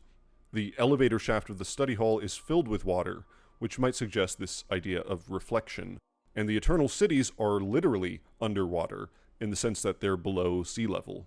In fact, we have to use wells to make our way down there. In Nokron, we can ride a coffin up a waterfall, which might also be a related idea. And there's another sky down here, which could be seen as a kind of reflection of the world above. I'm reminded of the infamous line from the Hermetic text, the Emerald Tablet. As above, so below. Godwin's head is also apparently upside down. How can you tell in that dark mess? Like, even when Crunchy was saying that he's a sort of like a fish creature now, I can't really tell. I mean, it's so dark. I cannot see anything. At least as far as I can tell by looking at that monstrosity. There's also the inverted hawk crest, the sigil of the band of fallen hawks who sealed their fate as eternal dwellers of the underground when they burned the bones of their fellows in ghost flame. As a side note, the inverted hawk heater shield depicts a black bird against a red background, and I think this potentially answers a question about the twin bird which I posed in my very first video.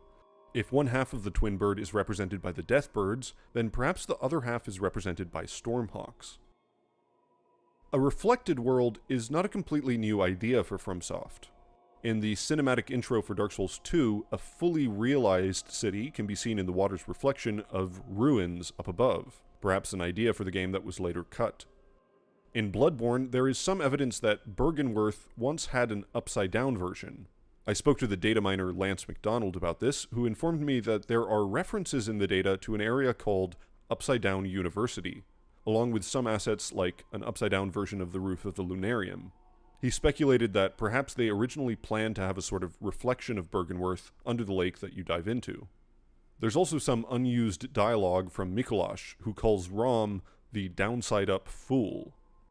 This idea of a reflected world is very appealing when it comes to Elden Ring, given that the game leans so heavily upon the themes of symmetry and duality. In my very first video, I examined some possibilities concerning the existence of the spirit world and the Helfen Lampwood within it. While I don't think either of these has an exact match in game, the closest thing to a black-branched tree is Deathroot, and I don't think it's a coincidence. The Erd Tree is inspired by the world tree of various mythologies, not least of which Yggdrasil from Norse myth. One of the concepts often associated with the world tree is the Axis Mundi, the idea that this tree connects various realms of existence, as it does with Yggdrasil. In the case of Elden Ring, I believe that the roots of this great tree reached down all the way into the spirit world, an upside-down world reflected in the watery interstice of death.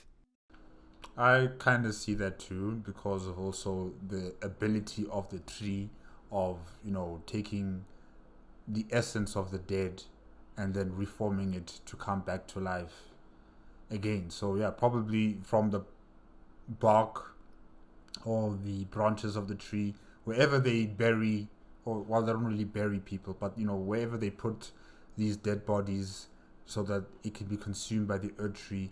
You know, all that essence and the souls that resided within those bodies are thus transferred into the roots, and then it comes back as a living being once more. So maybe, yeah, I see it that way. Yeah, I don't know if I'm right. Maybe I'm wrong about that, but that's how I see it.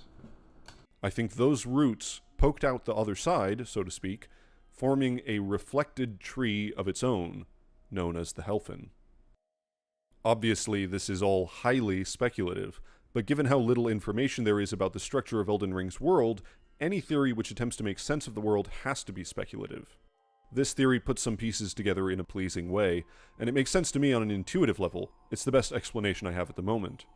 However, there is something missing from this picture.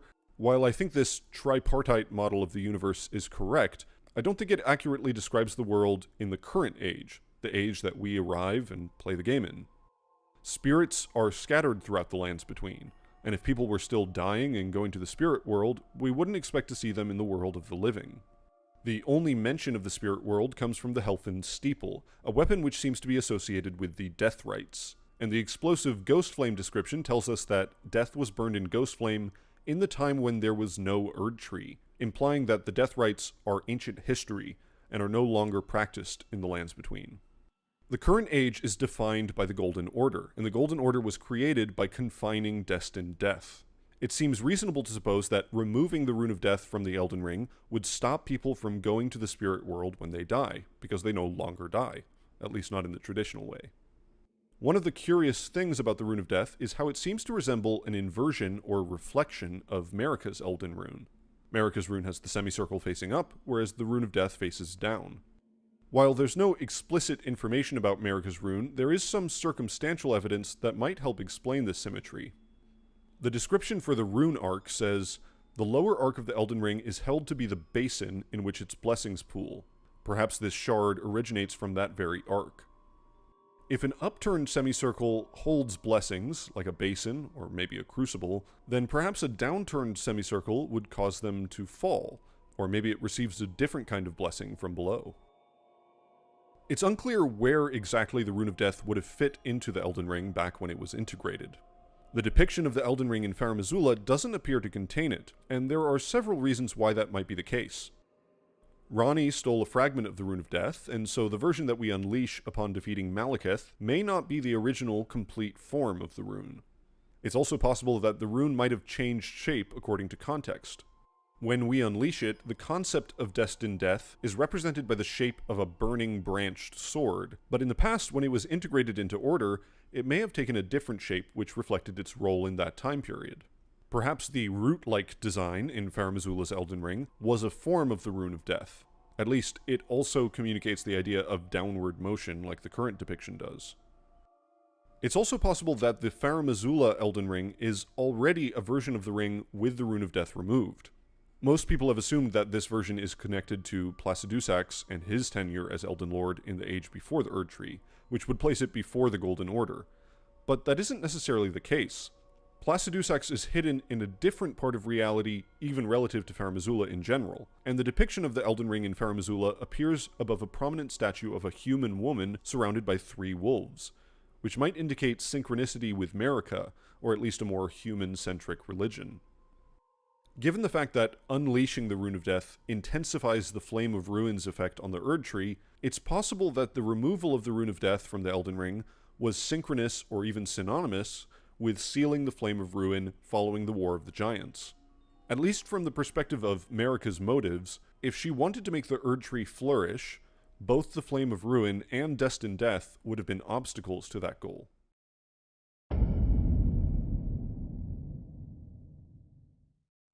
While we know very little about the death rites and the culture around them in the time when there was no Erd Tree, what little information we have describes something strangely similar to the practices of the Golden Order. The branch sword talismans say, "The heart sings when one draws close to death, and a glorious end awaits those who cling so tenaciously to life. And thus does one cling so tenaciously to life to render up a death worth offering." This seems to indicate that, according to the religion of the death rites, struggling to live made one's life more valuable as a sacrifice. This arguably connects to the Helfin Steeple's mention of those who met their death in battle. In one interpretation, perhaps if you died in battle, you were fighting to stay alive, whereas dying of old age or sickness means you accepted your fate. A parallel could also be drawn to the role of Niflheim and Valhalla in Norse myth. Those who died in battle went to Valhalla after death, but those who died in less honorable circumstances went to the domain of Hell. I'm just thinking about Skyrim with Sovngarde. Those who fought, those who died in battle, head over to Sovngarde as well. So yeah, interesting. A similar idea is hinted at in various places with regards to the Golden Order.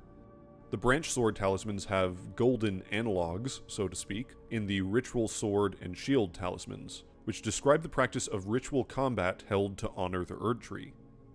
Gideon says that Queen Marika has high hopes for us, that we continue to struggle unto eternity. the fate laid out for us Tarnished isn't just to walk straight up to the Erd Tree and claim the Elden Ring. The guidance of grace leads us on a winding path between demigods and other intimidating foes, which we have to defeat in order to gain the strength that befits a crown. We have to prove our worth, in some sense. Well, that, and you also have to clean up the mess that's been created by the demigods and by, those who control or those who protect the Golden Order. You have to be the one to clean up all this mess, essentially. It's arguably this struggle that makes us, as Tarnished, at all valuable in the grand scheme of things. The death rites also have something to do with resurrection. The death ritual spear description reads as follows: ritual spear used by priests of old who were permitted to come among the death birds. The priests became guardians of the birds through the rite of death, which also serves as an oath sworn to their distant resurrection. This is oddly similar to the way that the Erd Tree guardians are described. In accordance with an ancient pact of the Erd Tree, it is said that their deaths led not to destruction, but instead to renewed, eternal life as guardians. Besides this similar emphasis on struggle and rebirth, the most clear-cut similarity between the two religious practices is that a tree is central to their religion. And the Helfin steeple even directly states that the Helfin's lamplight is similar to grace in appearance. So what we have are two religions, both concerned with the value of combat and struggling to live, both involving resurrection, and both fixated on a tree which produces a guiding light that only appears to a select few. And most importantly, these are not concurrent religions. One existed before the Erd Tree, and one existed after. While I was thinking about this odd relationship, it led me to a discovery which partially answers a mystery that has been plaguing me since almost day one of playing the game. Who is this bald monk? Statues of this bald monk are found throughout Lendel, the Belem Highway, Stormvale, and Roundtable Hold. I don't know. I'm not sure. It could be, like Queen Marika before she became the god within the Lands Between. Maybe she was bold, but that person looks old, so I'm not sure. From a developer's standpoint, putting this statue in Roundtable Hold means that you want players to look at it again and again and again every time they return to the hub. The statue has several different models, which indicates the devs spent some time and care with it. Moreover, the prominent placement of the statue in these areas means that what it depicts is very important to the Golden Order. And one of the most important people within the Golden Order is Queen Marika. So maybe this is her, like a different version of her, Since we know now that Radagon and Marika are intertwined into one body, maybe this is another version of Queen Marika that we've never seen before. The statue shows a bald monk with a burned face, looking up in pain and grasping a branched sprout with a gold flower. Given this golden sprout, and the placement of the statue in the older Norman-style buildings like Yeah, it looks like a woman. So it could be Queen Marika before she became a goddess. Stormvale in the fortified manor, I believe that the statue depicts the very birth of the Erd Tree, a singular sprout emerging from a chaotic crucible bed of roots. But this I can see that. I can see that with this statue. would be very strange, because the birth of the Erd Tree should be an extremely important event for the Golden Order religion, and yet there's nothing in the game which mentions this bald monk. This character should be one of, if not the most important character in the history of the Erd Tree and the Golden Order, and it seems so unlikely that this character wouldn't be mentioned anywhere. I'm telling you, it's Marika. It's Marika. Now, it's possible that the monk isn't really a particular character at all, but just an abstract representation. Maybe... No. There's just too many of them placed in such strategic areas, like, you know, near castles, on the roadways. There's just too many of them for it just to be just some sort of concept. the faith of the people creating the Erd Tree, or something along those lines. However, this doesn't sit right with me for several reasons. Generally speaking, you build statues to commemorate famous individuals, not abstract representations of the populace. Exactly. The statue is very idiosyncratic as well. The pained expression, the burn marks, and the thin, feeble figure are oddly specific characteristics that to me suggest a particular individual. In addition, giant smoldering versions of this bald monk's head could be found in Limgrave in the network test version of the game, which again suggest a particular person rather than something more general and abstract. Although, of course, a lot of the lore has changed since that time. As crazy as it sounds, the only conclusion I'm left with that makes any sense to me is that this statue is Marika, or the proto-version of Marika, or Marika and Radigan. We know that the Age of the Erd Tree began after the war with the Giants, and Marika would have been the most important figure in the Lands Between at that point in time. If she sealed the Giants' flame in order to let the Erd Tree flourish and grow, then she was at least indirectly responsible for the growth of the Erd Tree. And if that's what this statue depicts, it's hard to see a way in which she's not this character, or at least not intimately connected to them. I'm telling you, it's her. Somehow, some way, Radigan, Marika, because they're one person, probably there's a third person intertwined into them. Or it is Marika and, she was a monk, going to be initiating this new order within the Lands Between. And once it had begun, then she just let go of herself and, grow out her hair again and become the queen that we know, or the goddess that we know her to be, depicted in the statues. But in the past, probably that was her, bold, a monk or a priest, and, holding the future of the Lands Between in her hands, the Erd Tree. Yeah. Obviously, the character is bald, and Marika is not, but the monk is also burned, and if growing the Erd Tree required facing the Giant's Flame or the flames of destined death in some way, it doesn't seem like too much of a leap to think that the person who did this might have had their hair burned off. Maybe it's just my imagination, but on closer inspection, the character also seems to have a more feminine figure than I initially thought. Yes. If you're skeptical of this theory, so am I. It definitely feels like a big reach, but I can't get the idea out of my head because this character is clearly incredibly important, and I just can't believe that there's some random schmuck that we've never heard of.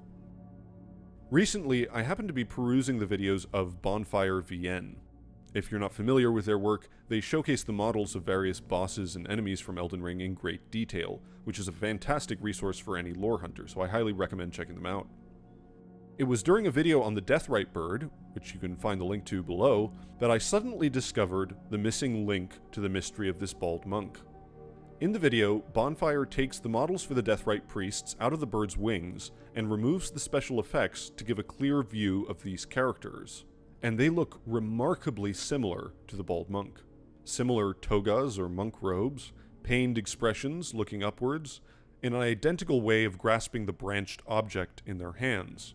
In fact, in retrospect, the sprout that the bald monk is holding is clearly meant to parallel the alternating branched pattern of the Death Ritual Spear or the Branch Sword talismans. As far as I'm concerned, this means that whoever this bold monk really is, they are the missing link between the religion of death rites and the Golden Order. The transition between worship of the Helfin and worship of the Erd Tree. These aren't two separate systems of belief, but rather two versions of the same belief system at different points in the development of their culture. And I believe that I can offer a more specific explanation for this transition. I believe that when Marika removed the Rune of Death from the Elden Ring, she pulled the Tree of Death, so to speak, the roots of the Axis Mundi, into the world of the living. I think that this bold monk statue depicts Marika sealing the Giant's Flame, and removing the Rune of Death, and growing the Erd Tree, and bringing the Helfin into the world of the living all at the same time. I think that these are all the same event. I think that Marika flipped the world upside down, or inside out. Instead of letting life fall down into the spirit world, she kept life captive in the lands between, that life essence pooling in the lower arc of the Elden Ring and remaining here as spirit. I think the black tree of the spirit world was transubstantiated and pulled out into the world of the living as a golden tree. I think Marika reached into the spirit world and pulled it into the lands between, like reaching inside a sweater to turn it inside out. I think she cooled the flames of ruin and death by mixing in the frigid cold of the spirit world. Why would the greater will allow that to occur? I mean, it's breaking down the order of things, you know. By creating her order, she's also destroying the order of things that's supposed to be living, and then they die. They enter into the spirit world. Why would the greater will allow her to disrupt that order of birth and death? And I also think, finally, this is why Immortal Essence exists as spirit under the Golden Order. It's because the Golden Order is a conjoined world, a world of both spirit and flesh, in between life and death, a new global interstice. And I'm sure that fans of Berserk will recognize the obvious parallels here.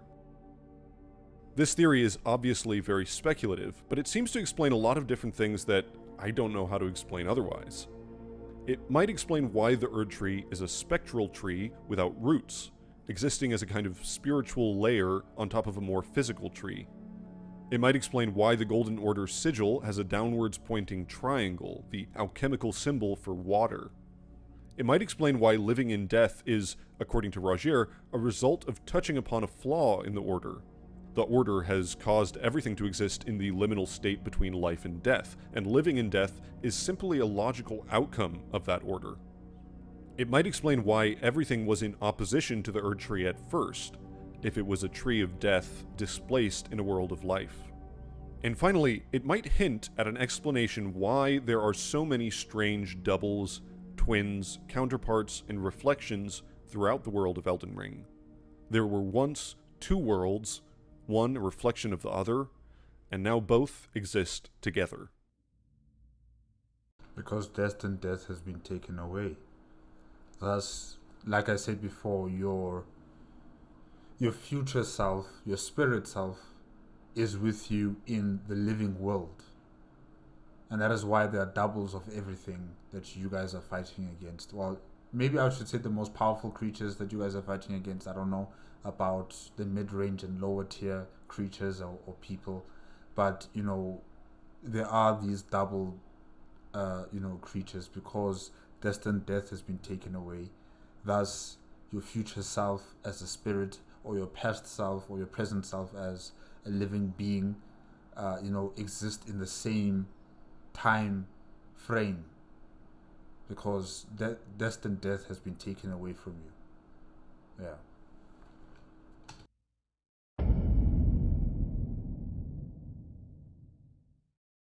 Despite the tremendous variety of theories proposed for Elden Ring, most of the lore community has avoided any kind of time travel theory, and it's not without good reason. As a longtime fan of stories concerning time travel, or more generally time shenanigans, I'm well aware that time is a complicated subject, often treated without the appropriate carefulness and attention to detail. In many works of media, time shenanigans can easily become a lazy justification to wave aside any incongruities in the plot. Veterans of FromSoft lore hunting will remember how Solaire's now infamous line, "Time is convoluted," became a meme answer to explain away anything that didn't make sense without actually explaining it. That being said, there are two very important things we have to recognize when it comes to the subject of time in Elden Ring.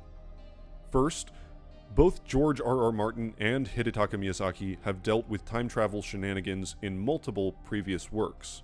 And second, we know for a fact that there is something funky going on with time in Elden Ring, at least as far as it concerns Farum Azula. So it's not a question of whether or not Elden Ring has some time shenanigans going on, the question really is, what's the scope of this time stuff, and how important is it to the overall story? Let's first establish what we know for sure. The Remembrance of the Dragon Lord says, "The Dragon Lord whose seat lies at the heart of the storm beyond time is said to have been Elden Lord in the age before the Erd Tree. Once his god was fled, the Lord continued to await its return." The Old Lord's Talisman, Miquella's Needle, and Placidusax's Ruin also mention this storm beyond time, and the ancient dragon smithing stones, which are scales of the Dragon Lord, say that they lightly twist time, allowing the creation of a weapon capable of slaying a god. We get some indication of what it means to have a storm beyond time when we visit Farum Azula. Resting in the empty grave at the bottom seems to turn back time. The ruins reassemble themselves, and the storm engulfs us until we awake in an intact arena right in the center of the floating city. However, this time shenanigans doesn't seem to be isolated just within Placidusax's arena inside the storm. Farum Azula in general is locked in time. The sun is always in the same place, no matter how long you wait. Farum Azula can't even be seen from the lands between, except from the isolated Divine Tower. You can place a pin in the city, but there's nothing there when you observe from Caelid or Limgrave or anywhere else. In fact, the city isn't even loaded into the game unless you warp to the isolated Divine Tower or Farum Azula itself. This suggests that the whole city is somehow removed from the flow of time that exists in the lands between. The first question we might ask is, why is Farum Azula floating around a storm beyond time? Ruins from Farum Azula are scattered around Limgrave, Liurnia, and the Weeping Peninsula, which suggests that Farum Azula was at one point synced up with the lands between, at least enough for bits and pieces to crash into the ground. The Bestial Sanctum in Caelid appears to be of similar architecture to Farum Azula, and the fact that we can see Farum Azula from the isolated Divine Tower suggests a connection between these places. Taking all of this together, I believe that Farum Azula was once attached to the lands between, and was later flung up into the sky and out of time. By what? A star? Crash landing on in the lands between, and then thus it just flung it into the air. Okay. Or maybe it's something else, but what else could have done this, you know? Because we've just been explained to us by Crunchy, you know, talking about how one of the stars crash landed in the lands between, and pieces of rock or mountain faces or boulders just started floating into the air, you know, defying the laws of gravity and whatnot. So, I mean, it's possible. How would that have happened? Well, there is one other place in the game where we see floating rocks, and that's the impact site of the star which crashed into Limgrave. Yes. It's possible that something similar happened to Farum Azula. The Ruin's greatsword says that this sword was originally rubble which fell from a ruin in the sky, which crumbled when it was struck by a meteorite. When would this have happened? Farum Azula contains several things which might be able to date its displacement.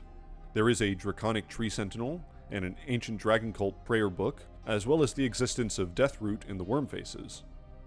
Now, it's possible that these things made their way to Farum Azula after it existed in the sky outside of time, but it seems more likely to me that this indicates Farum Azula's expulsion from the lands between happened after the Night of the Black Knives, and the most likely candidate for such an event is the shattering of the Elden Ring itself. The Golden Seed description reads, "When the Elden Ring was shattered, these seeds flew from the Erd Tree. scattering across the various lands, as if life itself knew that its end had come. The description for the Mount Gelmir map reads, Mount Gelmir, which houses the volcano manor at its summit, is characterized by sheer cliffs and ominous skies. These qualities only became more pronounced after the shattering. Although we should be careful about using cut content for any theory, I also want to bring up the description for the Warming Stone from the 1.0 version of the game, which reads, The entirety of the lands between were all one great holy land, before the fracturing of the Elden Ring, according to the Maidens of the Finger Reader. Although we're firmly in the realm of speculation, I believe that the shattering of the Elden Ring wasn't just something with abstract metaphysical consequences, but rather a cataclysmic event which literally shook the earth, causing the Erdtree to shake off its seeds and causing the sheer cliffs of Mount Gelmir to become more pronounced, and perhaps flinging Farum Azula up into the sky.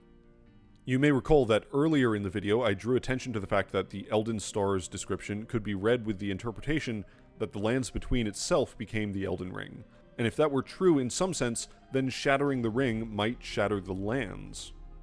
Whether or not that's a valid interpretation, we can at least say that the Erdtree's roots reach all throughout the lands between, and given that the Elden Ring is the root of the Golden Order, it doesn't seem like such a leap to imagine that shattering that order, shattering that root, which caused the Erdtree to physically shake off its seeds, might have had a dramatic and physical impact on the lands between. In the original E3 announcement trailer for Elden Ring, the narrator says of the Elden Ring, that which commanded the stars. Although it's possible this line no longer applies to the story, a similar sentiment is expressed in the description for the telescope. The fate once writ in the night skies had been fettered by the Golden Order. If the ring was somehow controlling the stars, it's possible that shattering it allowed stars to crash into the lands between, a meteoric hailstorm that flung the city of Farum Azula up into the sky beyond time, spinning off pieces of rubble as it ascended. If this theory is correct, then this event didn't just affect physical space, but also time, and perhaps it affected the past as well as the future. One of the most obvious incongruities in Elden Ring is the fact that Dragon Lord Placidusax is said to have been Elden Lord in the age before the Erdtree, and yet Godfrey is repeatedly called First Elden Lord. But he was the first Lord during the Crucible era, not during the times of the Erdtree. So during the times of the Erdtree, that's when he was the first Elden Lord, I think. Yeah. The simplest interpretation is that this is just revisionist history. The Golden Order wanted to establish itself as the only game in town, and thus any other version of history was expunged from the narrative. Yeah, that too. But given the way that Farum Azula is literally outside the flow of time in the lands between, I think it's possible that this is literally revisionist history. That when Farum Azula was flung into the sky outside of time, it removed Farum Azula from time. It literally changed the past after it had already happened. I hear what he's saying, but I think maybe that might be too complicated. I mean, who else knows of this city's existence besides you as the character player? Because if there's other people who know of this city's existence, that means its existence within the time of the lands in between has not been affected, because people in the lands in between still know of the existence of that city. They still know the existence of the previous lord, before the age of the Erdtree. So I don't think time has been erased from time has been revised after the city was flung away from the lands between. I think time is still pretty much the same. It's just that this city is just not within the influence of the Erdtree and the influence of the Elden Ring. Yeah, I don't know. Placidusax was the Elden Lord in the age before the Erdtree, but when he was removed from time, the lands between no longer had an Elden Lord which existed before Godfrey. The past was literally removed from history.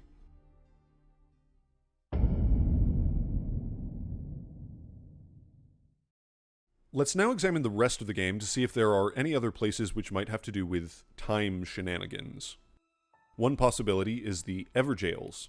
The name implies a sort of eternal prison, or perhaps even a prison outside of the normal flow of time. Within the Everjails, the sky is a black night without stars, and the Erd Tree isn't visible, which might suggest that the jail exists in a kind of pocket dimension. Two of these Everjails have prisoners of particular interest, which might point to some time shenanigans. In the Golden Lineage Everjail in Altus Plateau, we encounter someone named Godefroy the Grafted. Besides his green and purple spectral aura, he is identical in appearance in every respect to Godric the Grafted. The exact same limbs attached in the same way, the same moveset, and even wielding the same axe. I think that's him in the future, his spirit self in the future. Because Destined Death is not here, that future part of yourself also exists within the land in between, and thus they've probably imprisoned him inside this pocket dimension. I don't know. The only reference to this character in the entire game comes from the ancient dragon knight Kristoff's Spirit Ashes, which says, after the first defense of Leyndell, Kristoff earned the hero's honor of Erdtree burial for the feat of capturing Godefroy the Grafted. The interpretation that most people have taken for this situation is that Godefroy was a relative of Godric, who also pursued the art of grafting, and a relative of Godric. Okay. Perhaps even introduced that practice to Godric. The fact that he looks identical and wields the same weapon has generally been chalked up to the developers being lazy and reusing assets without coming up with a good narrative reason to support it. I mean, we have been told that Marika and Godfrey had many children, right? So probably it is one of his brothers. I don't know. But he looks like a spectral kind of creature. He looks like a spirit. So, no. However, I have zero sympathy for this interpretation. The idea that he's a relative of Godric is complete fabrication based on nothing in the game, and this interpretation would have me believe that Miyazaki, who is known for being an auteur who obsesses about details and environmental storytelling, gave the green light to copy one of the major characters in the game for a pointless minor boss fight and wave aside the in-universe reason for it in a manner which would be uncharacteristically lazy, thoughtless, and uncareful. That doesn't make any sense to me. In my view, the only sensible interpretation of this situation is that Godefroy is in some way Godric, that he's a reflection, or a memory, or an alternate timeline, or a split-off piece of his soul, or something along those lines. Perhaps the shattering of the Elden Ring caused the Golden Lineage to shatter in a very literal way, but whatever the reason, he is metaphysically connected to Godric. Imagining that he's an entirely different person makes no sense to me, either in-universe or out of it. The second interesting Everjail prisoner is Roundtable Knight Vyke, who can be found in the Lord Contender's Everjail in the Mountaintops of the Giants. Vyke is the only Everjail prisoner without a spectral aura. He seems to be purely physical, but a Red Phantom version of Vyke can invade us near the Church of Inhibition. The Red Phantom version is called Festering Fingerprint Vyke, and he uses frenzy incantations, unlike the version in the Mountaintops who only uses Dragon Cult incantations. On first glance, it might seem like the Everjail Vyke is a past version of Vyke, before he was afflicted by the Flame of Frenzy, but the Everjail Vyke still wears the fingerprint armor, indicating he was already touched by the three fingers. One theory is that Vyke expunged the frenzy-ridden part of himself by cutting out his eye. The Red Phantom Vyke drops the fingerprint grape, which says it was the eyeball of the Knight Vyke. The Shabriri's Woe talisman says that the Flame of Frenzy first came to dwell within Shabriri's empty eye sockets, and elsewhere in the game, the connection between frenzy and eyes suggests that the frenzy is specifically carried within one's eyes. Perhaps Vyke cut his inflicted eye out in order to remove the blight of frenzy, and then was imprisoned, or perhaps even deliberately hid himself inside the Everjail. The curious thing about this idea is that his eyeball could create a whole spectral copy of himself. Spectral copies exist in some other areas of the game. Before we reach the Elden Throne the first time, we encounter a golden spirit resembling Godfrey. This version of Godfrey has no Sarosh, and he wields an axe with 2 blades, as opposed to the broken one-sided axe that Godfrey wields near the end of the game.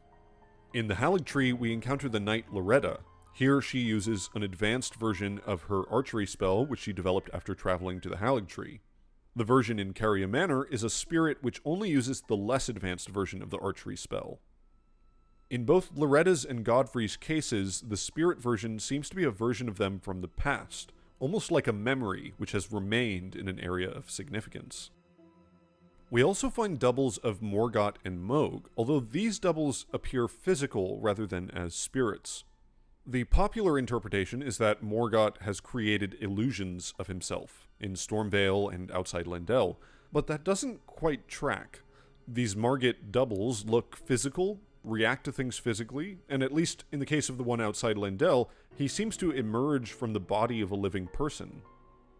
Although defeating Morgott will stop the Margit in Stormvale from appearing, the Margit outside Lendel will still emerge from this commoner, even after Morgott has been defeated. For all intents and purposes, these Margits are real, not illusory. In Mohg's case, his double is in the sewers below Lendel, where he was once imprisoned. There's no obvious reason why either Mohg or Morgott would create an illusion of Mohg here, and once again, for all practical purposes, this Mohg is real. The only connection that Mohg has to this place is in the past.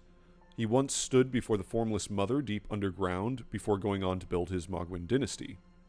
The only explanation that makes sense to me is that this sewer Mohg is really Mohg, a part of him or a memory from the past which has somehow remained here, even after he left.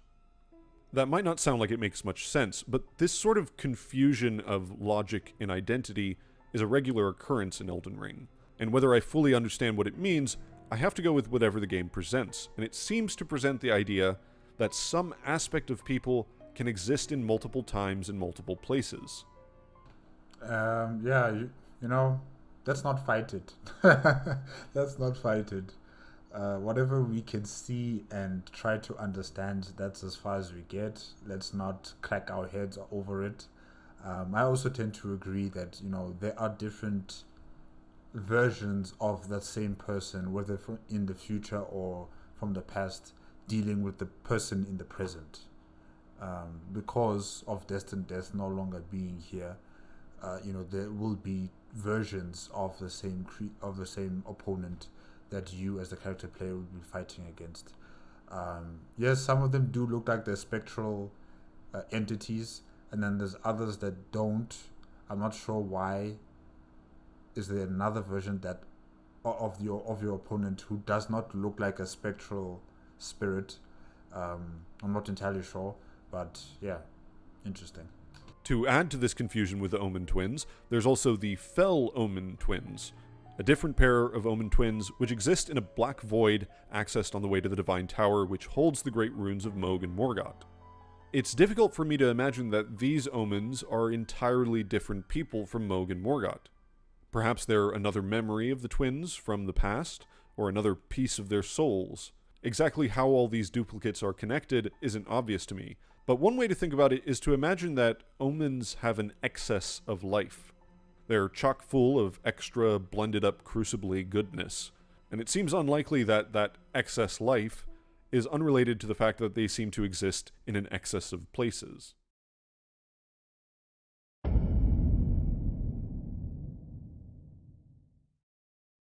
The idea of memories and spirits and time being connected makes some sense on an intuitive level.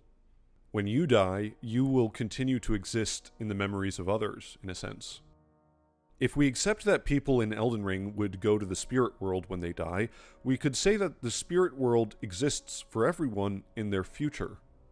If Marika somehow phased the spirit world and the living world together, then everyone's future would exist in the present. And if they died, their future would become the past, and their present would become the future.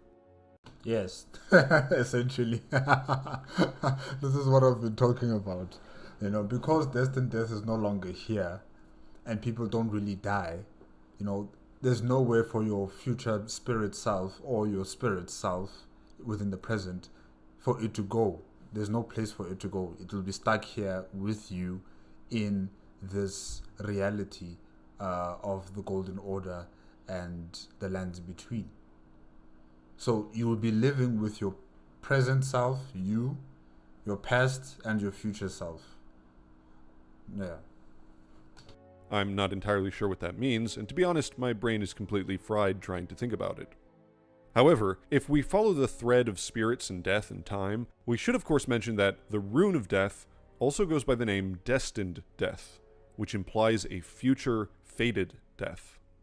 If death exists for everyone in their future, then perhaps removing fated death from order means that the world no longer has a future. Exactly.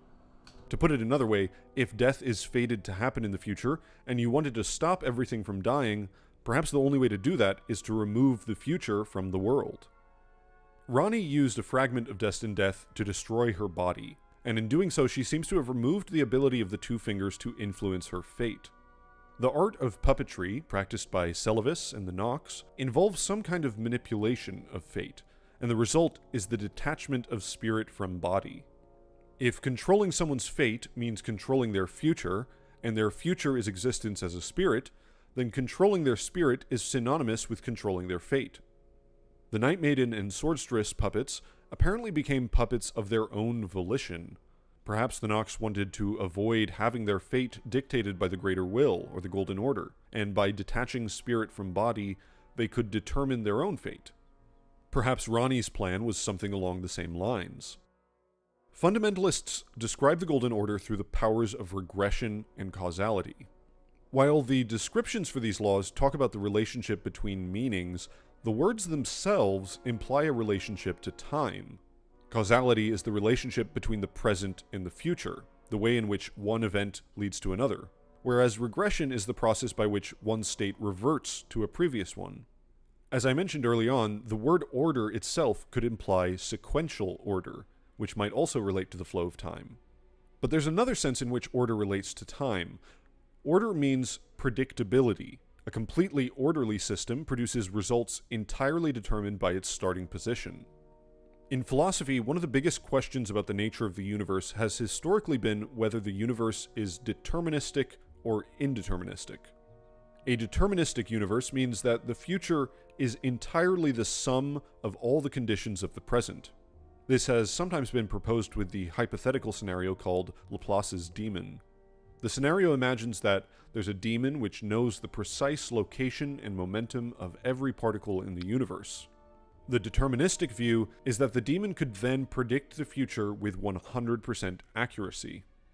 More recently, quantum mechanics has introduced the idea that there is some inherent randomness to the universe, and that the future is fundamentally unpredictable. With this concept in mind, I'd suggest that order in Elden Ring's universe might have the same implication. When you create order by certain principles, you determine a future according to those principles. You set up the conditions whereby the flow of causality leads to a particular fate. And if you were to change the order, maybe you could change fate. Perhaps it's also possible that changing order could affect the past as well. If we imagine that every order is its own deterministic universe or timeline, then a new order might create a new timeline.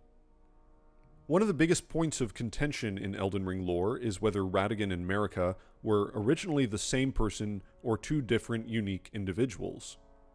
Marika's body seems to turn into Radagon at the very end of the game, and Muriel's dialogue about how confused he is regarding Radagon's ascension to Elden Lord suggests that there's a mysterious connection between the two. The opening intro says that the demigods are all Marika's offspring, even while showing a picture of Ranni, who is the daughter of Radagon and Rennala. This all suggests that Radagon is Marika, as the secret statue in Lendel says, that they are and have always been one and the same person. However, Radagon also appears to be connected to the fire giants, and he also seems to have a background as a seamster for some reason. When we beat him, he gets turned into a sword, but Marika's body is still there afterwards. He has his own motivations and history and personality distinct from Marika's. Why would he try to repair the Elden Ring while Marika tried to shatter it? And why would he need to study incantations with Marika if he was Marika? All of this is further confused by Marika's only dialogue with Radagon, in which she says, "Thou art yet to become me," indicating that they're two different people, but she also calls Radagon mine other self. I pointed out in a previous video how Radagon's rune is very similar to the pagan symbol known as the Web of Weird, a symbol which represents fate, the different threads of past, present, and future coming together. The Web of Weird comes from the same root as the Norse word Urther, the name of one of the three Norns, the giantess sisters who sit at the well below Yggdrasil and spin the threads of fate. Urther is often anglicized as Urd, which isn't too far from the first syllable of Erdtree, and in Japanese, the R and L sounds are interchangeable, so it could also be read as Uld. This is all just incidental, there's no real point to that, but it is curious why Radagon's rune would be based on a symbol which represents fate. The similarity isn't just visual either. Radagon was apparently a seamster, and his crosshatch rune could be seen as a kind of tapestry which he's sewn. The idea of needles and fate is also found with his son Mikla, who crafted a needle that could cheat fate. Radagon's rune is also found in the seals of Raya Lucaria, and the Celian seal protecting Lusat. It's possible that Radagon introduced this rune to the sorcerers, but I think it's more likely that he developed the rune as a result of studying sorcery. Glintstone sorcery is the study of the stars and the life therein, according to Celian. The stars once guided fate, according to the description for celestial dew, the liquid with which Radagon cleansed himself upon his marriage to Renala. If Radagon studied magic which had something to do with fate, and by extension time, this may connect to his suspicious rise to power.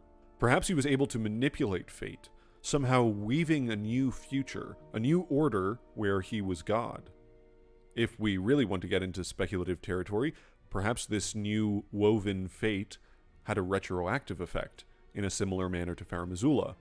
Maybe when Radagon became Marika, he became always Marika. He became Marika in the future and in the past, creating a new timeline or version of the world. Ooh, opening up a big can of worms right there. Opening up a big can of worms. That could potentially explain some of the oddities around Rani, but of course this is all pretty wild speculation. Fate is probably the most important concept in Elden Ring, which I understand the least, so I'll appreciate reading all your comments on this topic.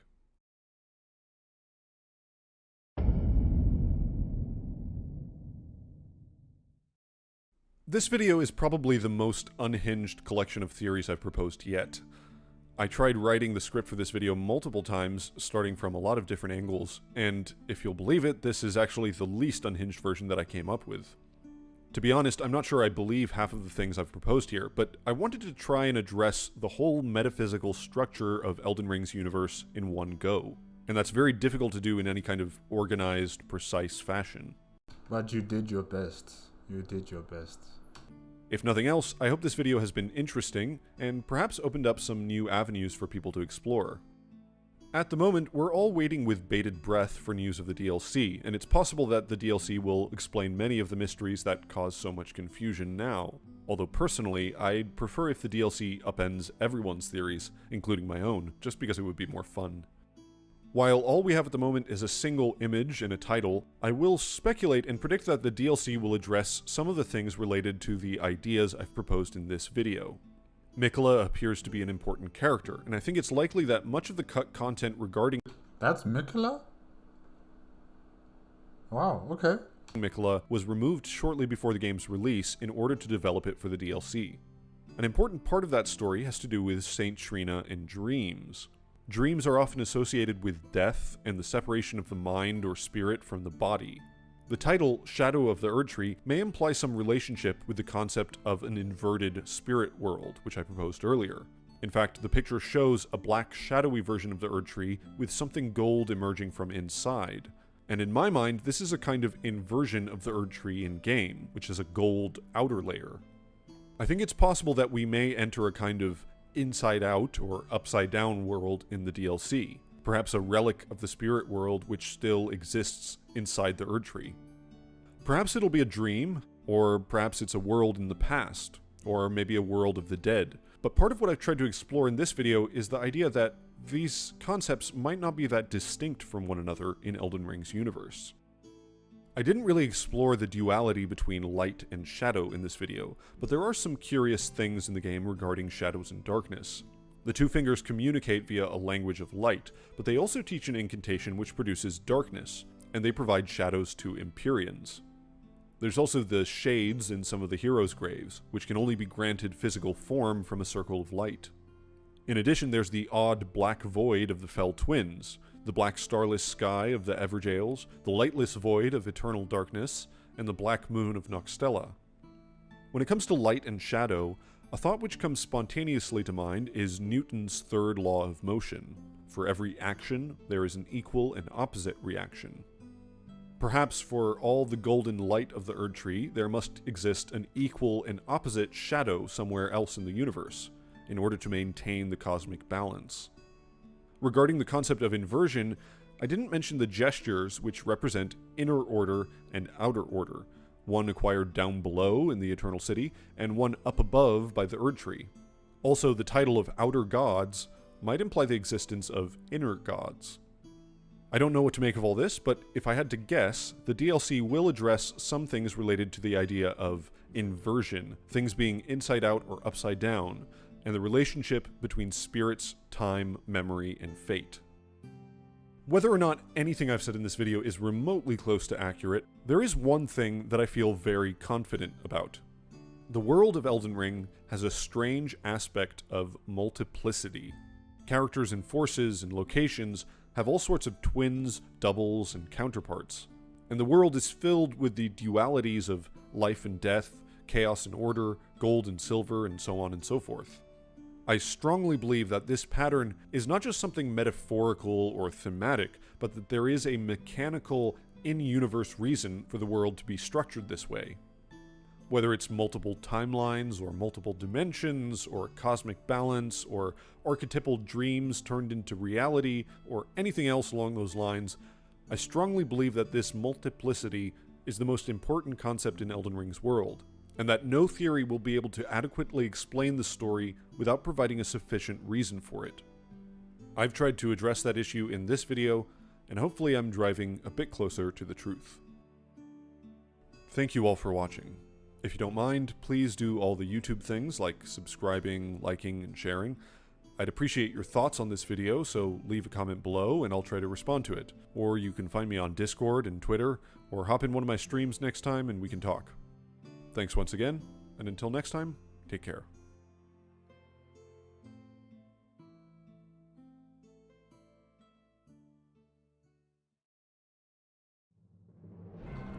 Okay, guys, that's it with Elden Ring Lore, the structure of reality, made on the Crunchy YouTube channel, requested by ATC43. Yeah, no, Elden Ring is a very complicated, messy reality for for you to just try and get your head wrapped around. There's just so much information, so much conflicting informations and conflicting powers, as well as realities that may not be based within our understanding of science, because it's a magical world, because things that you would not really consider to be existing in our world can exist in that world, and you just have to open your mind to it. You have to open your mind to different possibilities, and it can be difficult. And all this information, trying to connect the dots like you're some sort of detective, can be very exhausting sometimes.